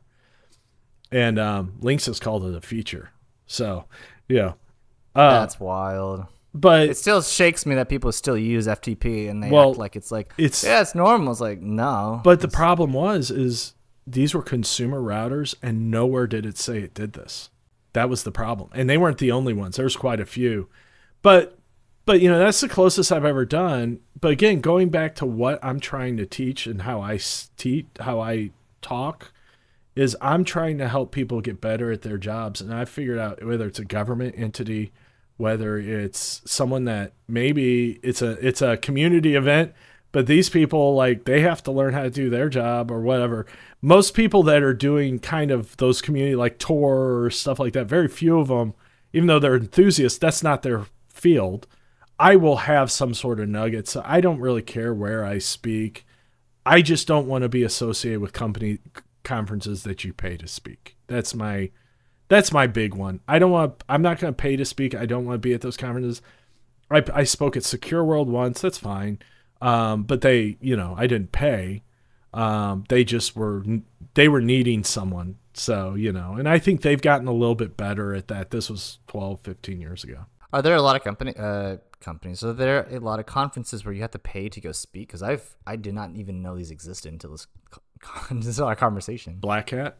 Like, you have to pay to speak at Black Hat? Well, you can pay to speak. Like a lot of conferences that aren't community, that are not community. Okay, I guess I hang out at too many community ones. Yeah. So again, there's a big wide divide, and that's where I feel like we're the bridge, right? Yeah, and that's, there are a few conferences, I won't name names, but they're based in St. Louis, and what their MO is, we'll do 60 conferences a year. The sponsors pay to speak, and then the attendees, they have tickets that they end up giving away, and they get milquetoast sales pitches. But those conference organizers, their clients are not the attendees. Their clients are the sponsors. The sponsors, yeah. Yeah. Interesting. And so that's pretty normal in corporate event, non-community. And that's why we get asked all the time, I'm like, no, we do things a little different. So, and by the way, if you're a good company, if you're a Fortinet, if you're something like that, large company that has good researchers, and you're going to try to sell great, you're going to make sure, if you do pay to speak, that person's knowledgeable, that knows what to do. But it's kind of a crapshoot sometimes. You get smaller companies where it's just a sales guy goes, well, I'll be there. I'll talk about our product. Yeah, probably a lot of sales people. But there are companies I know, some of the big ones, You know, Fortinet, I bring up Fortinet and because they were like, hey, do you guys do pay speak? I go, no, but you can do CFT and it's call for paper, sorry, CFP. And it was 5 or 6 years ago, they had one of our best talks, right? And I paid for the guy's way, so it's like it was a win-win for everyone. Yeah. So wait, do you get any ones where they'll submit a talk and then you pay for them to come and then it's just a sales pitch, or do you like how do you filter those out? Yeah, we filter those out. So part of our review process is they give us all, like synopsis, they give us everything, and then we go through it, and I have practitioners from CISO all the way down to engineers that rate them. I have now, people can't pay to speak, but I do have a prerogative. Approximately probably 6 to 10 of them are people I invite to speak. But again, I'm making sure I know that they're quality speakers. I know there's not going to be sales pitches. We say no sales pitches, and we actually have the contract. If it ends up being a sales pitch, we're not paying your way. You get the hell out, you know. Sorry, that's not what we do. So, and we've never had that issue because people get it. And again, there's companies that won't come to our conference because they want to be able to do it. That's fine. But the companies, I can tell you, the companies that come to our conference, and you can see all the speakers or sponsors from past 10 years, they are people, they're passionate about their industry as well, right? And you can tell. Yeah. And you can tell because they're going against the grain in a lot of ways. And there's usually somebody, a salesperson, a marketing person, an executive that goes, yeah, this is where we need to be. We don't need to worry about pay to speak. We need to be supporting these people. It's money better spent. And I love my sponsors. They're all great. They are all great companies, you know. It weeds out some of the other more charlatan-like that you sometimes find in any industry, which is good. Yeah. So what do you look for in terms of like sponsors that are like, these are the people that I want to align with my conference? Oh, that they have a checkbook? No. Sorry. You guys paying me? Are you guys paying me? You know, really not being able to get the attendee list and not getting to pay to speak weeds out a lot of the people we won't align with. We really talk about, in our prospectus, we really talk about how we are, our goal as ShowMeCon, 100% goal is to enrich the knowledge of the cybersecurity professional. And so that's really companies that want to align to that can. And again, you know, it really is, companies have there's a lot of conferences out there, and marketing people are smart enough that they know this is not the type of conference we want to be with. It doesn't work for them. That doesn't mean it's good or bad. It just doesn't meet our needs. You know, I probably, my company would never speak about Black Hat or go to Black Hat, right? But that works for other companies, right? It just doesn't align with my business, what I'm looking to do. Are you able to talk about like how much revenue, like ballpark, that you guys generate? Probably not. I will say for this year, we came back after 4 years off. Profit margin was 45%. For ShowMeCon, which was less percentage for Parameter. You know, and I've made no bones about it. My employees at Parameter know that I'm going on 20 years. I'll be 18 years next year. 49, and my goal is, Parameters got me in the industry, but ShowMeCon's my legacy. So what I'm working on right now at Parameter is, how do I get myself out of the day-to-day, become just true visionary, which I'm probably about 60% there, 70%. I have great employees. I'm involved a little bit more because we're in a major growth cycle. But then to get to where I can spend the remainder of my career doing Parameter or doing ShowMeCon, I'll make more money personally doing it. But it's something that I go to bed at night just excited about it. Parameter, I love my people. It's auditing though. you know, it's auditing and it has to be done. We do it a great way. Like, but I kind of always question someone that goes, I love auditing. You know, I have to kind of question it. It's more of a, hey, it sucks. It sucks to do a QSA rock. It sucks to do a pen test. But we're going to make sure we're going to hold your hand through it. We're going to help you, you know, stuff like that. Let me ask you this. So you brought up a really interesting thing. So like, you know, a lot of entrepreneurs, when they start their business, you'll have different types of entrepreneurs where it's like, I want to build this thing and I want to make it grow super massively, as big as possible. I'm not thinking about selling it. And then other people think about like, I just want to build, sell, and have like a serial entrepreneur thing. It sounds like you care about both of yours significantly in such a large amount.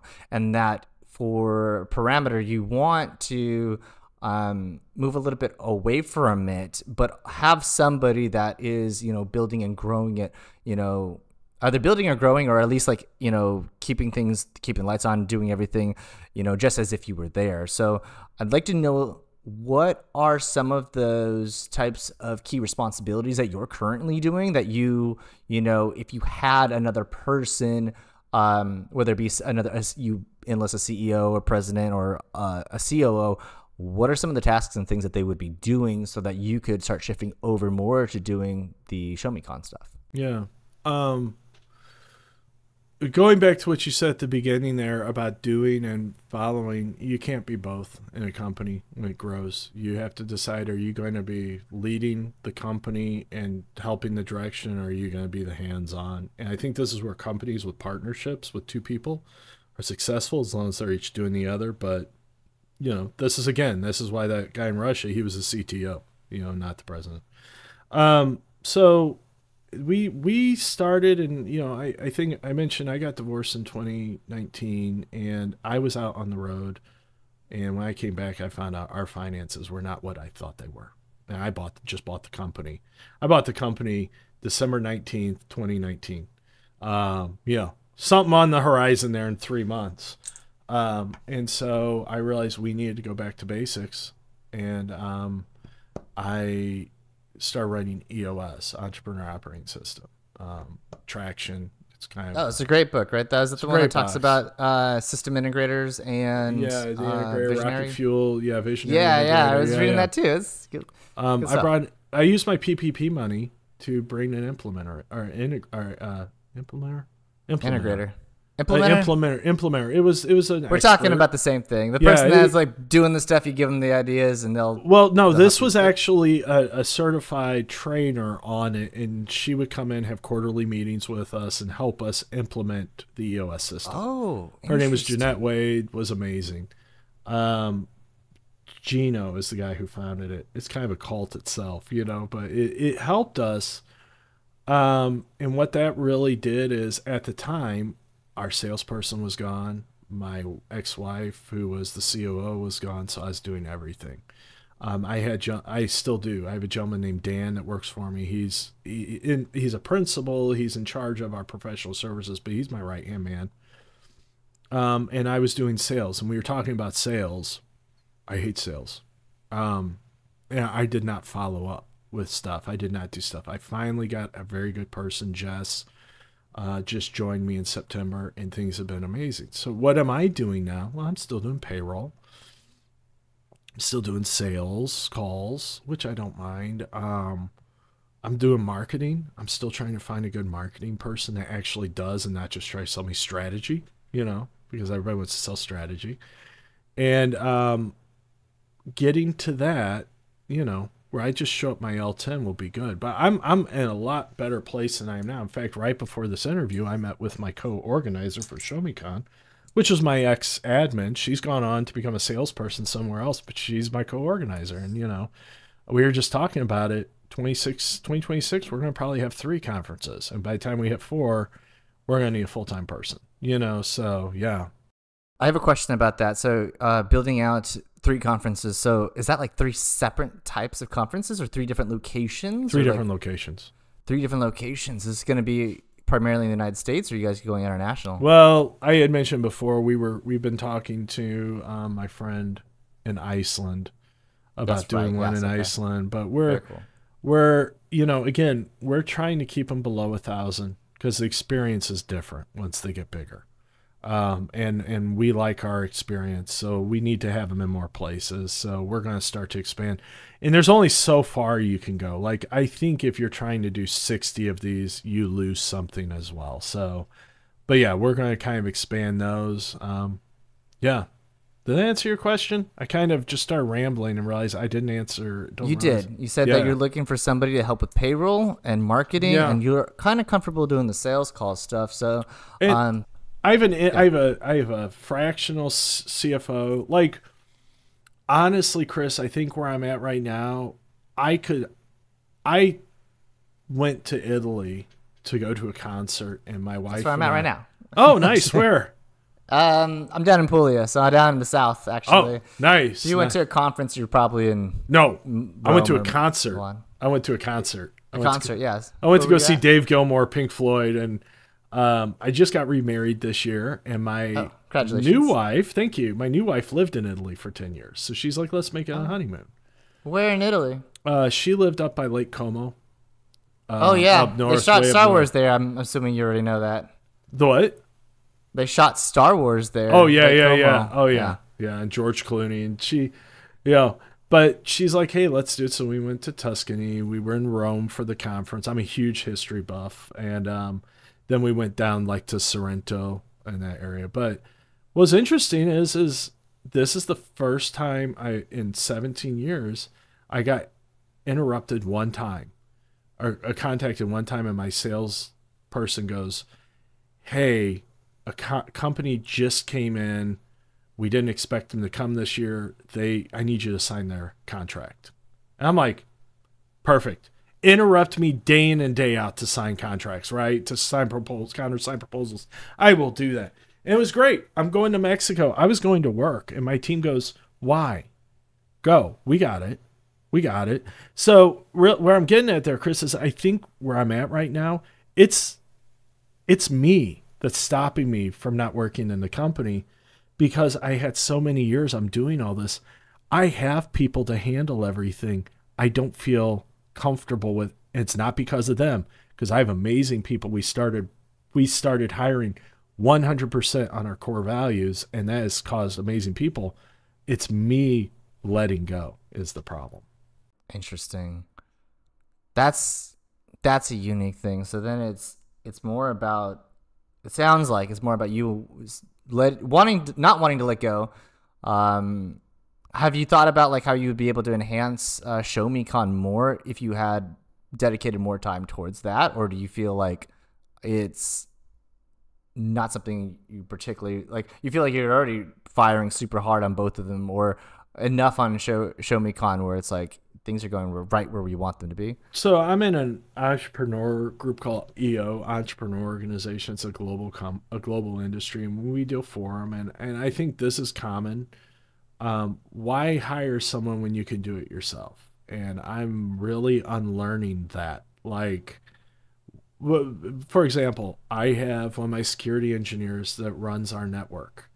Why? I love doing that stuff. I love troubleshooting Microsoft issues, and there's always a lot of them, right? I'm a former MCSE. But it's like, why am I doing that? I have someone. I should be running the company. On the ShowMeCon side, why am I setting up the website, which I did, right? And why am I doing emails, which I am? I can hire people to do that, which then means it's better quality. So I think by letting go, I can get better people in to do it. But again, it's this, and it's not a money thing. It's that, going back to our beginning of our conversation, it's that change in identity. I'm a tech guy. I'm supposed to just if something needs to get done, I have to fucking figure it out and just do it. But it's hard to say, well, maybe the better way of doing that is by figuring out, it means getting someone that is able to do it quicker, better, and in the long run, it's going to be a cheaper fix. It's really interesting. It seemed, because I think, we were talking about school and education previously, and like, you're not taught in any levels of education that when you are doing something that to outsource or work as a team, or like, have somebody else do something and then you handle other parts of it. It is always like you get the assignment, you do it yourself, you focus on it, you don't talk to anybody. So the idea, I think, is very foreign for everybody to be like, okay, so like this is how you exchange and going up. And I mentioned earlier about the Mark Whitby's podcast, The Resilient Recruiter, and like how he would interview and meet people, these like 6-figure recruiting agencies and such. And usually the recruiter would work in industry for like as a consultant for like a little bit, and like as a recruiter for a little bit, be able to do both sides of the fence, and then would set up their own agency, and then by themselves they would start billing 6 figures or whatever. And Mark Whitby's entire program was about like, okay, now you need to hire someone to handle the other tasks and stuff like that, so that way you can sign more clients specifically or go towards the higher revenue based stuff. Or I think and Brandon Turner, used to be on the Bigger Pockets host. He talks about like, taking all your tasks and then figuring out like which ones do you just love to do, which ones are the tasks that you can only do, which are the other ones that have to be done by you but you don't want to do it, and then what else can you delegate. And it's kind of like provides a different eye set of like, if you love to do those things and spend those time doing it and stuff like that. But if you're like, yeah, we're getting to a different size where like, does it make sense for me to do it, then that's a different type of thing entirely. And there's a really good book called Who Not How by Dan Sullivan, where it talks about how to like doing what you're doing now, actually, is you're hiring more people that are very good at what they do and stuff like that. So things are happening when you're like, oh, damn, like things are happening and I'm on vacation. Like I think that's one of the best feelings ever when things go well like that. It means that you're great at setting those systems up and building them. So. Being an EO and dealing with being around entrepreneurs of all industries, it's pretty obvious, and we all are aware of it, that the owner, the entrepreneur, whatever you want to call him, I don't like the term entrepreneur, but owner is usually the roadblock or is the problem on the growth, right? Because we kind of keep our hands in everything because we used to do everything. And it's an ego thing. And it's an ego thing of, well, I'm good. I was good at this. But you're right. It's take a functional organization chart. As you grow, you're going to have to take stuff away from people. And, when I had my wife in the company, I was doing what Dan did. Now, I was good at it, but this is actually what I prefer to do. I could have, instead of having Dan or, whatever, I could have had someone come in and be the visionary. But this is actually where I enjoy to be, and I gave up. I haven't done pen testing in years. I do some part of forensic investigation, but that's quickly going away. At this point, I do some policy stuff, and it's because like you said, find the area you enjoy, find the area you're good, and then focus on that. I can't do everything, and I've got great people doing the other stuff, and that's a tough lesson in the maturing of an organization. Because at the beginning, if you say, I'm going to have 10 people starting this company, you're not going to survive because you don't have enough money. But you have to learn as you grow. 10 people. What are you talking about? As you grow, as you evolve, that means specialization. Yeah, definitely. And yeah, you having to do the sales in the beginning, that's critical, right?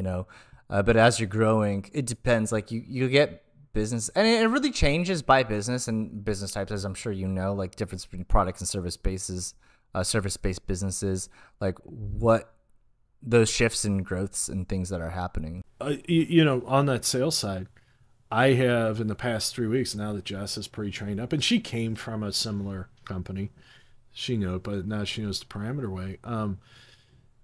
I said, I don't want to be on sales calls unless we need to be, unless it's a big deal, because number one, we need to have an escalation. When you're the owner, they know the owner's on. There's the feeling of small, but more than anything, it's like, well, hook me up, and it's hard to run that business. And I'm one of these people, I'll give away the product. You give me a sad story, I'm giving away the product. And so, but I still have old clients. I finally got rid of the clients that said, we want you to do pen tests. I'm like, you're going to get the shittiest pen test in the company because all these people I hired are better than me, so you need to learn. And some people left Huff. I still have certain clients that will call me on a cell phone for sales. And it's fine. I've started integrating Jess. A few of them will come. But I have some big clients that I have Dave's number and I call, and you know what? They were with me at the beginning. They get that prerogative. They get to do that. They've been loyal and very good for us. So yeah. Are these for these types of businesses? For these types of clients that are like repeatable? Is it like a subscription based thing for like annual help, or like how is those types of transactions set up? So we have some clients that still for years have us do a pen test, and what we do is we rotate our people. We have some clients that say, well, we have to, a lot of public companies, we have to change every 5 years. We have a lot of our QSA work, so what they'll do is typically sign a 1 to 3 year contract and then re-sign. We do offer some MDR, EDR. We're trying to get in that because I need some repeatable recurring revenue. I start from zero every month, and that's nerve-wracking. So we do resell and offer managed services like that, and some people sign multiple years. But we're having to get our nut every month, like finding that amount of money every month, and this month is insane. And the December is just insane because we're dealing multiple IR right now because this is when people are getting hit. We're a lot of, and by the way, usually a lot of our MDR clients are because we started putting EDR, MDR in when they were hit. So a lot of our renewals for those are in December and plus the end of the year. But you come August, man, I don't even, I'm not hearing from anybody, and you're just like, it's crickets. So yeah. But we're trying to get back. We're moving towards, I wouldn't say MSSP model, but 10 years ago, had we been talking, we were an ethical hacking firm. We're a cybersecurity advisory firm. The other thing is we've realized what people are hiring us for is not only our knowledge, but our trust, and they trust what we do. I will tell other salespeople what some of the stuff that my clients confide in me about, that we could take advantage of them and we don't, and they're like, wow. And it's like, okay. That's why we offer the VC. So that's why we will also build their program. We have that expertise. We're not going to implement security network wise or stuff, but we'll help you find the right person and stuff, because that's what people at the end of the day are looking for. Right. How much of your, how is like the revenue base set up in your company in terms of like the money that you guys are receiving for the different services and products that you do? Percentage wise? Yeah, percentage-wise of the services. I think this year pen testing is still close to 50%. We're trying to get that down. QSA work is probably 30%.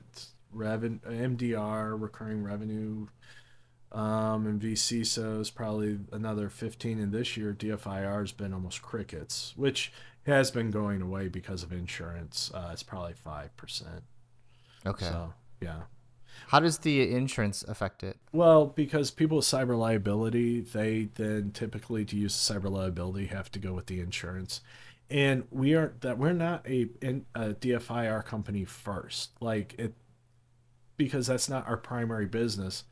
To get on those lists, you have to put a significant amount of stuff into it. We're on a couple lists just because they wanted to put us on.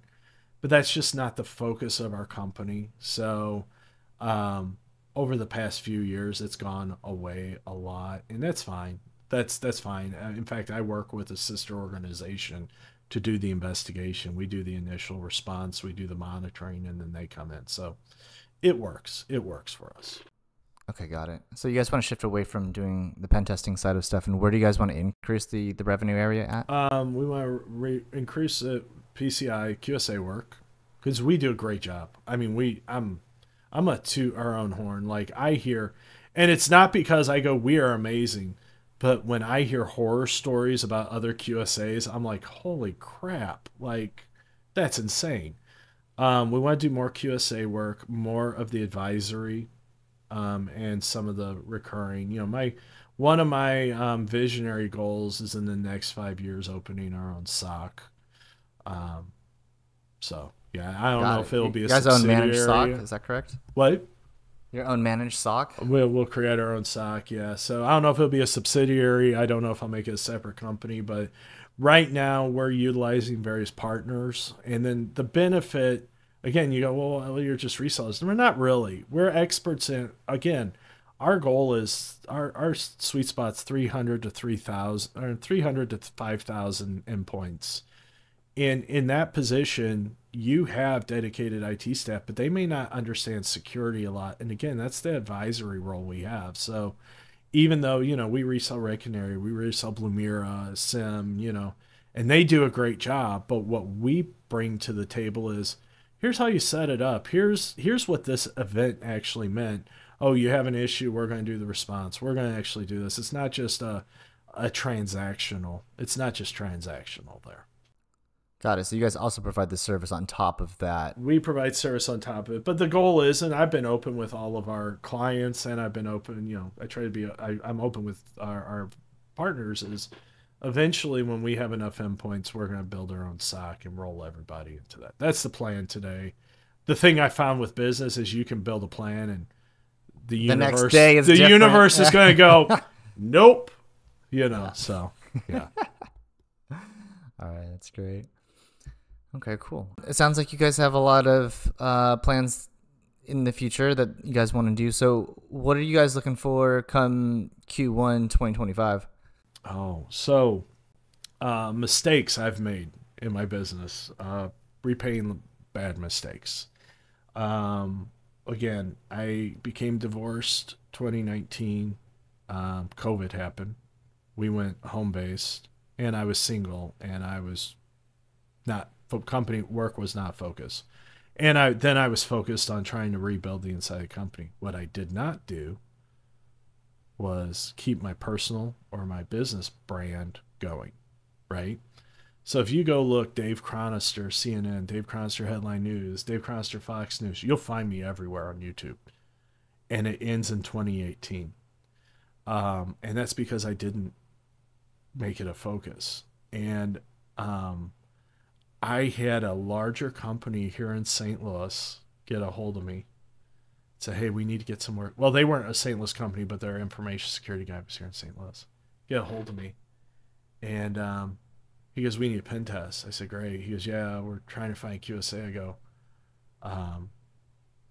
we're QSAs. He goes, oh, I totally forgot about that. Then I had another company. He goes, oh my God, I totally forgot about you guys. And that hurt. And so this 2026 is, we did our annual planning, and it is to be remembered, to not be forgotten. And so like this afternoon, I'm meeting with my PR guy again. We're going to start. You guys have a PR guy. Well, I quit in 2018. I'm reconnecting with him. Like that's, oh, okay. Got it. Today, my Friday was you and meeting with Michael, you know, oh, perfect.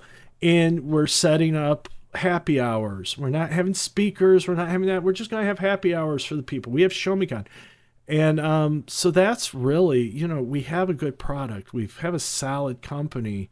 Now it's just to be remembered again, and people to remember why they want to work with us, because we do have a secret sauce at Parameter as well, you know, and it's people like that. So that's Q1 is, that's the big thing there is, let's be remembered. I'm going to get back on the speaking circuit. I need to get talks back going, you know, things like that. So, you know, making marketing pieces, stuff like that. So yeah, technology wise. And you know, I will say, I mentioned it before, but you know, our core values, I thought core values were bullshit, because I worked for companies and they were just like, well, our values, integrity, justice, peace, whatever, you know, and a little bit of whatever, sass. And you're like, what? And I made core values when I did EOS, and they were like integrity, security, trust. And it was like, it's crap. Last 2 years ago, it's legal in Missouri, so it's weed's recreational. I may have been down here listening to music, smoked a little bit, and then went, holy crap, these should be our core values. So, we changed them. And like our core values are ad viam infinitum ad faciem, which people are like, what is it? I will find a way, I'll make a way. It's what Hannibal said when he took the elephants over the Alps, which I have a big tattoo that says that, right? We'll find a way or we'll make a way. We put away our shopping carts. We do the right thing even when no one is looking. Slay the demon, save the world. Let's do good. And moderation is our superpower. We have to turn it off and go live life every once in a while. And Chris, what I'm telling you is everything we do, it goes on that. And it's amazing. It's not just hiring people. It's like, oh, this company paid me twice. And we had that. And man, it was August. I'm hurting for cash flow. I'm cash flow poor.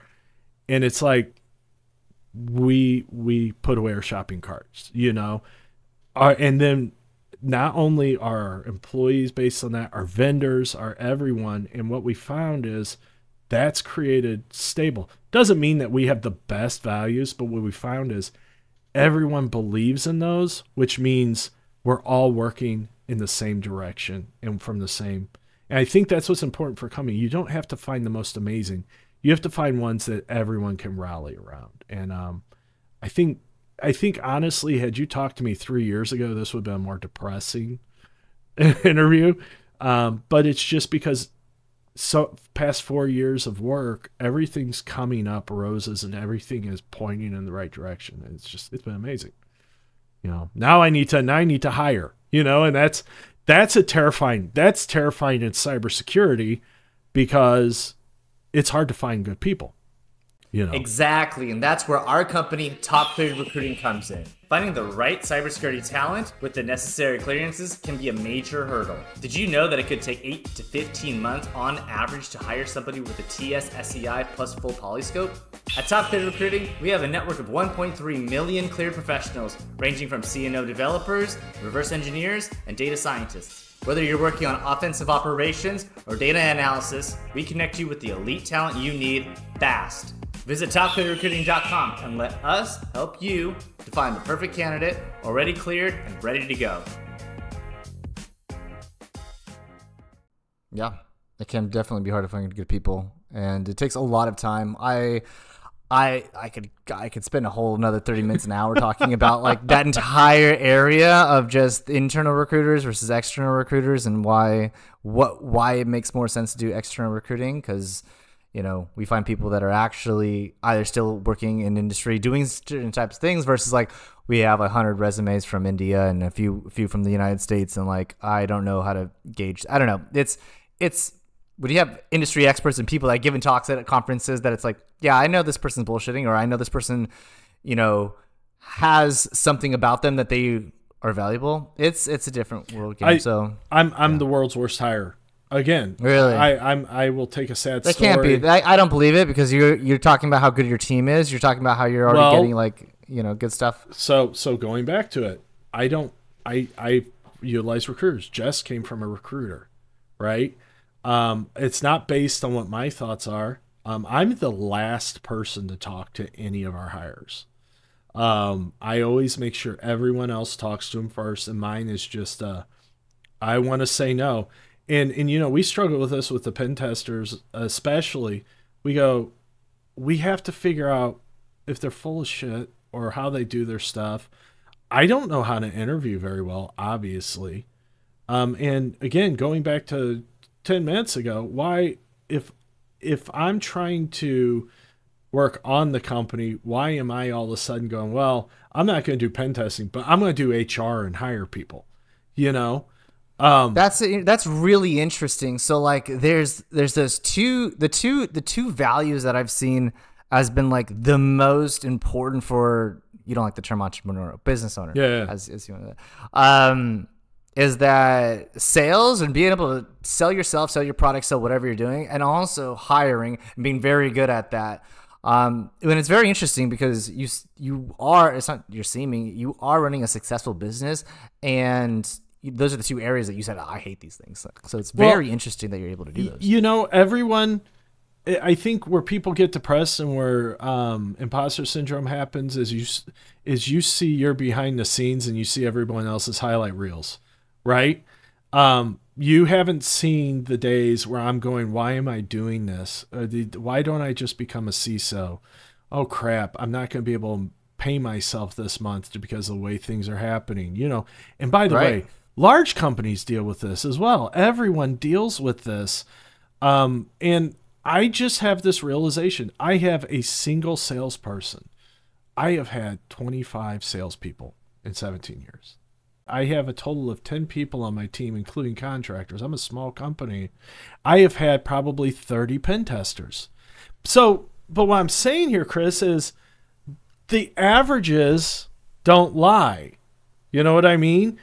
Yeah. And how many of these people did I say when I got rid of them? Because, by the way, you know, I have a friend of mine who runs an ice cream business. So it's totally different. She's like, hire slow, fire fast. And you know what I do? I hire fast, fire slow. And almost every person I've gotten rid of, I went, I shouldn't have hired them in the first place. And you know what happens? No, you gotta cut people off quick. Like if the person doesn't like 10x, then they'll like divide by 10 kind of thing. Like especially if it's smaller. The bigger it is, you have a little bit more flexibility. But if you're talking smaller size where it's like less than 10 people, those people are so critical of how the business is going to go. And what a good recruiter does for me, takes that decision out of my hands. Right? There are people that will just give you everybody because they're just looking at the money. But a good recruiter will talk to me and go, I'll say, I want to hire on my values. I'm looking at this. I won't see anybody else. So I know I will make a bad decision if the bad choice is given to me. So it's almost like an addict. I'm like, take that away from me. And a good recruiter takes that away. So yeah, you know, but it's a scary thing because, you know, we put out 500,000 in, proposals this week alone. We're a 10-person company and it's sitting there going like, and the floodgates have started opening. It's like, are we going to hire fast enough? And that's a lot of businesses fail that way. So yeah, it's exciting, but it's scary, but it's good. It's a good problem to have, I suppose. Yeah, like, you know, you can never not have no problems. You can just have better problems, is what I say. So I have had those where it's like, man, it's crickets, and man, I really just payroll's coming up, you know, and then you wake up with a pit in your stomach, and you're just, and I'll say the other thing that really, both these are problems, but what I've learned to disassociate is my identity is not my business, right? You get rid of that, a lot of the stress goes away. Because I know I can go get a job anywhere. I could go be a PCI, QSA if I wanted to go down that road. CISO, I could go do whatever. My wife works for a large software company in San Francisco. She can support us forever. You know, I keep telling her I'm going to become a house husband and, yeah. just bake her cookies all day. So the stress goes away. But there's stress still. Yeah. There's always stress, yeah. There's always stress. All right, cool. Have you any books that you would recommend or things that you like, resources that you could share to the people that have helped you through different types of challenges? Yeah, I'm kind of an avid reader, I'm going to say avid podcast or audiophile. I'm very much love to listen. I fall asleep if I watch TV and I just do this. Some of the big ones that really helped me out, Simon Sinek's Find Your Why. It is, why do you do what you do? That one really helped me a lot because of, again, I started this company kind of on a whim. And then it's like, I felt like I was always just running around in circles, and this helped me go, what do you want to do? Why do you want to do what you do? I mentioned traction and rocket fuel. those were huge for me. And what that really does is that helped me understand you need two people to run the company. You need a visionary, you need to be an integrator. You need to have a framework. And as a technology professional deals with frameworks, I really enjoyed that one to understand. A guy named Alan Weiss, he created a book. It was called Value-Based Fees. And what that was about was, as a service-based business, how do you charge based on your worth rather than your hours? Because you get in a conundrum. As I get more experienced, I'm going to do the same work quicker. So do I charge That's very less? interesting. Yeah. And, and that was a tough one to go, how are, because it was my CFO that really got me down this road. And I just went, so that was a good one. There's a list out there. It's called, I believe it's called something, home-based or your home MBA. And it's this gentleman, I don't remember his name, but basically what he did is he lists books to read based on different subjects.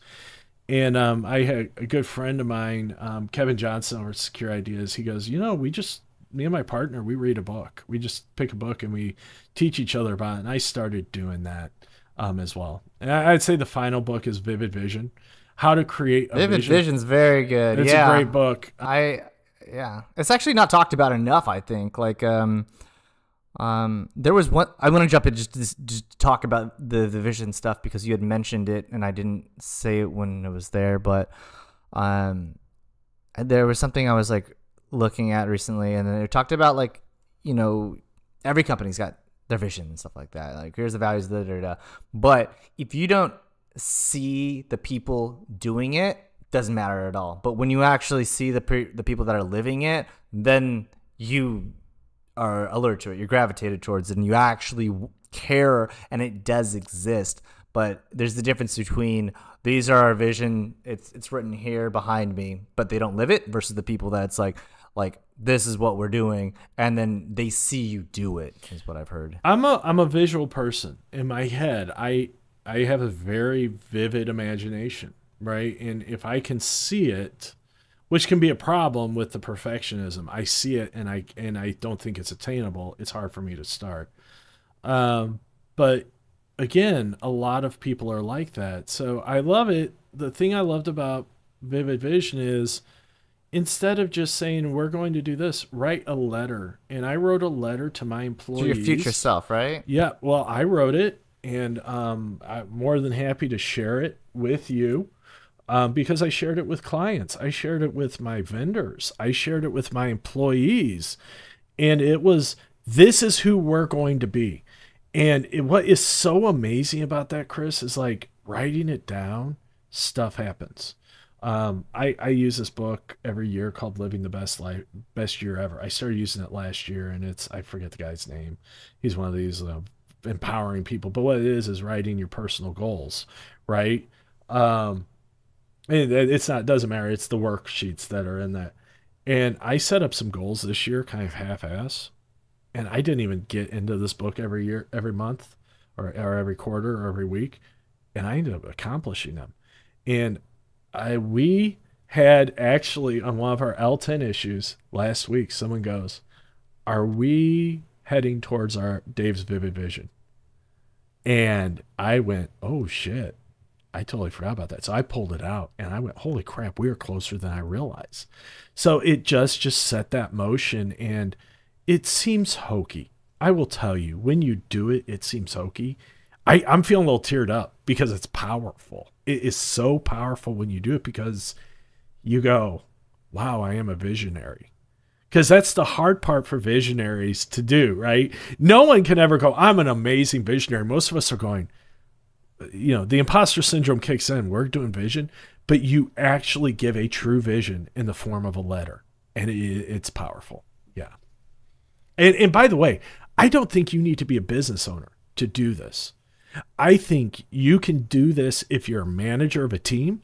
I think if you're a professional, you can do this about your own career.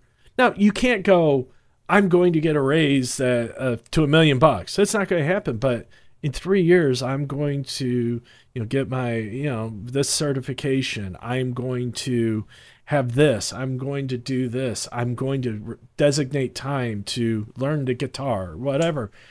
And these visions are very, very powerful. You write it down. You've gone a long way to getting it accomplished. I love that. I want to share a little bit about how I've done some of my vision stuff as well. Like, not particularly writing down the letter. I do for one of my businesses. I did do that, and it was very inspiring and passionate for me to continue. What I've been doing not even recently at this point, it was started in 2020, which is we're going, it feels like it was like yesterday, man. Yeah. Oh yeah. I know. I know that feeling. Plague, so yeah. Anyway, so I went on, like, I have these Google forms, right? And I'll it's like daily progress report, just like, and it's like, the first thing is like, okay, so like, what's going on? And it's just a brain dump. It's just like, write down what the hell's going on, and then it's like, okay, what did you say that you wanted to do last week? What could have been better? I have this thing, it's called MINS, MINS. What is the most important next steps for the goals that you want to accomplish and stuff? So, and then I'll list them out. And then, what's really cool is now that I have almost 5 years of doing this, I can look back at any of those submissions and just see like how I felt. It's really the point where it's like, what's going on in your mind or whatever. And I can read those parts and just feel how stressed I was at different areas. And even if it's just like a few months, or like the longer back it goes, it's just so amazing to see like, wow, I was so stressed about that. And like, it meant nothing at the time because like, now it's worked out completely well. Or it's like, oh, like that part was like really important, or I felt it was and it really wasn't. And then to tie all of those things into actionable items and stuff like that, I have like golden, like, it sounds silly because I've never actually told anybody this, so I'm sharing with you and everybody else. But I have gold star goals, which they're goals that I want to complete, like maybe like 5-10 plus years out in the future. And then below that is like silver star goals, which is like things that complete in the next 1, 2, 3, 4, 5 years. And then bronze level goals, where it's like, this is going to be completed in the next year, like by quarter or something like this. So like, I start at the highest points, like I want to have this, and I'll throw things up there. And then the silver stars are the things that are connect those ones, and then the bronze ones will connect those ones. And anytime I'm like not doing something, so then I'll like put down for the daily progress and the weekly progress, monthly progress, and then it's like anytime that I'm not doing something, or like I'm wondering, why am I even doing this thing? Like, does this matter? I'll just look up and I'm like, that's right, because I want to be a polyglot. I want to speak 5 languages fluently. Right. That's why I need to work on my Italian every single day, or right? Like, often enough. I'd love to see that. I'd love to see the sheet. I'll show you. I'll show it.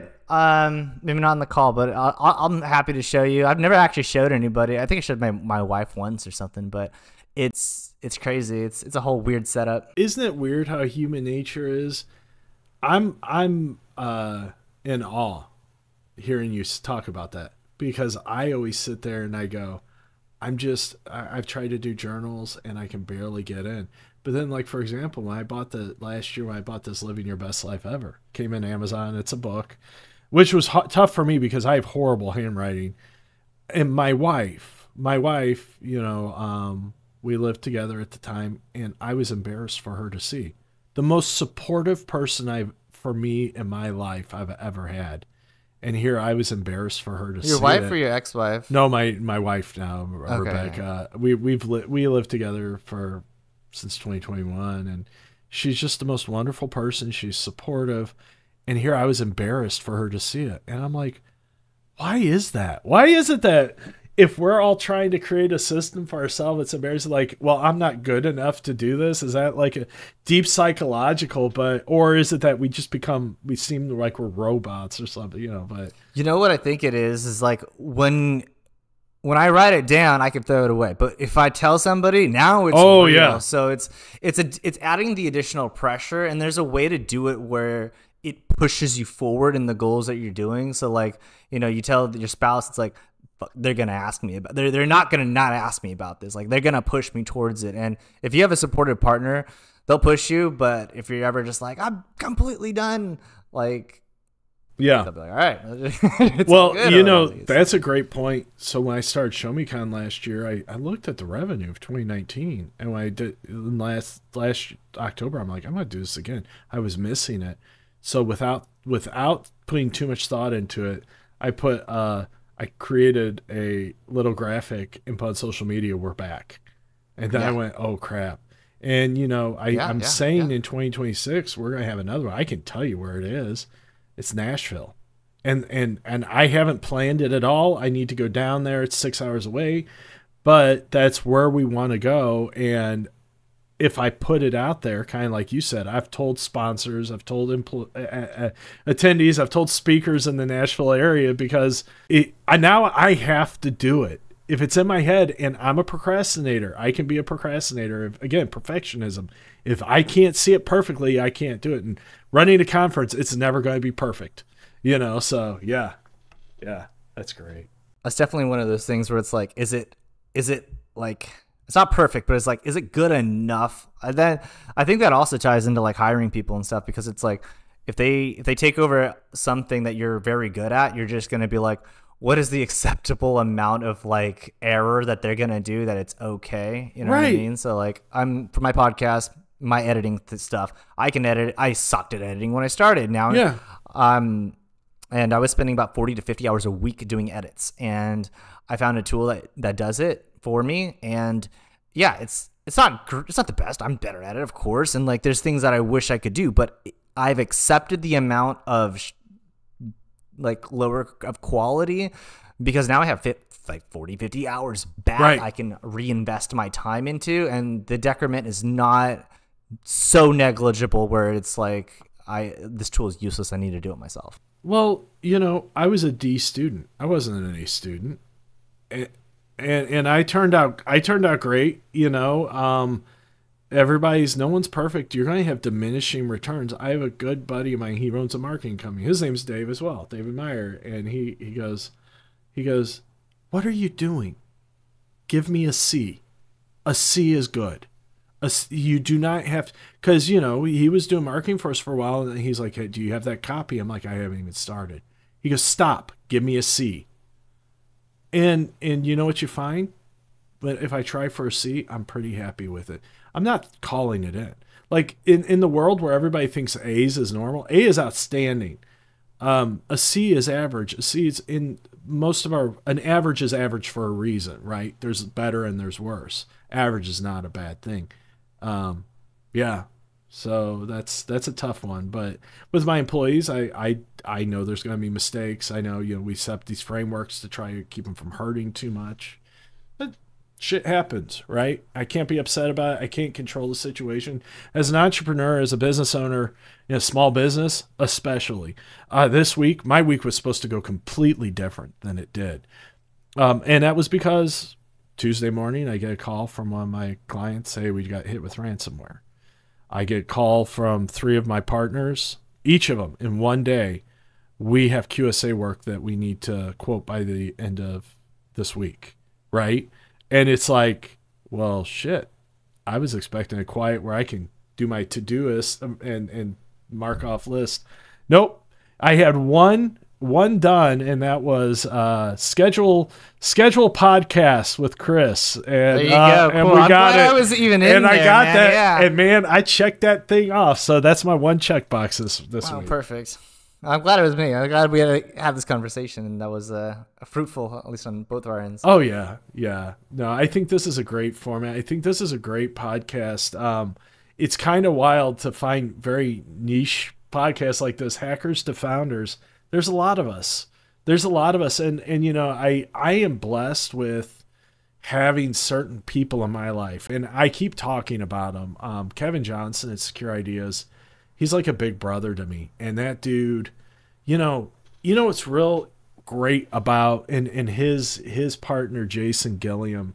I'm a single owner, and I am kind of, you know, just I always feel like an outsider. It's a personality thing, mostly anything.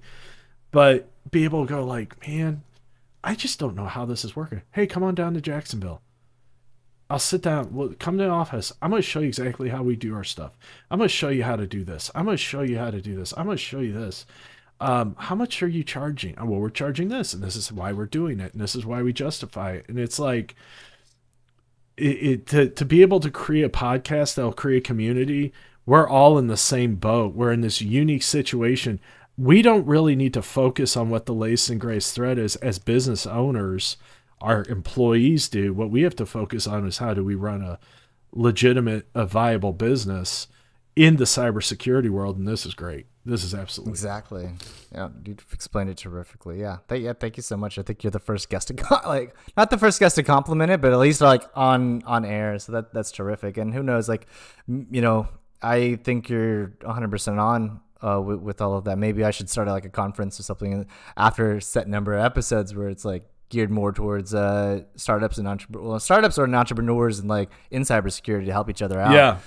Yeah. It's a unique situation. And by the way, you know, I think if you give joy, you bring joy. And I'm never going to blow smoke, but you know, as business owners, I think and as men, we don't get enough compliments and we don't give enough compliments. And, you know, and I think that that's one thing that just, this is awesome. And it's easy to say, just not say it, or, you know, tell your employees or tell your, you know, I appreciate what you're doing, you know, and that's just what you have to do because you're not lying, but people just don't hear it enough. And you're probably just like every other business owner and probably every professional, but business owners I can relate to of doubt. Was this the right decision? Am I doing this? Am I making a difference? Am I doing this? And it's human nature. And I think in this field where you don't have a boss telling you, hey, you're doing a good job, you know, and everyone just assumes, well, Chris knows, Dave knows, you know, telling people is always a good thing. Yeah. I appreciate that so much, and it sounds like everything that you're doing, and like as you're building out everything, you're on the right road as well. You know? Thanks. Yeah, and we're all excited to see more of what comes from as well. Appreciate it. All right. Well, thank you so much for your time, Dave. I know that we went a little bit over time, but it's been a really great joy speaking with you, learning more about you, your life, how you got into cybersecurity, how you shifted over from building your company in 2007 and then attending so many conferences and then creating your own, and how much value that you're giving and sharing out to, you know, the community and stuff like that. So thank you so much for that. Thanks for having me on, Chris, and give me a call anytime. I enjoyed it. Excellent. Yeah. Sounds great. Thank you so much.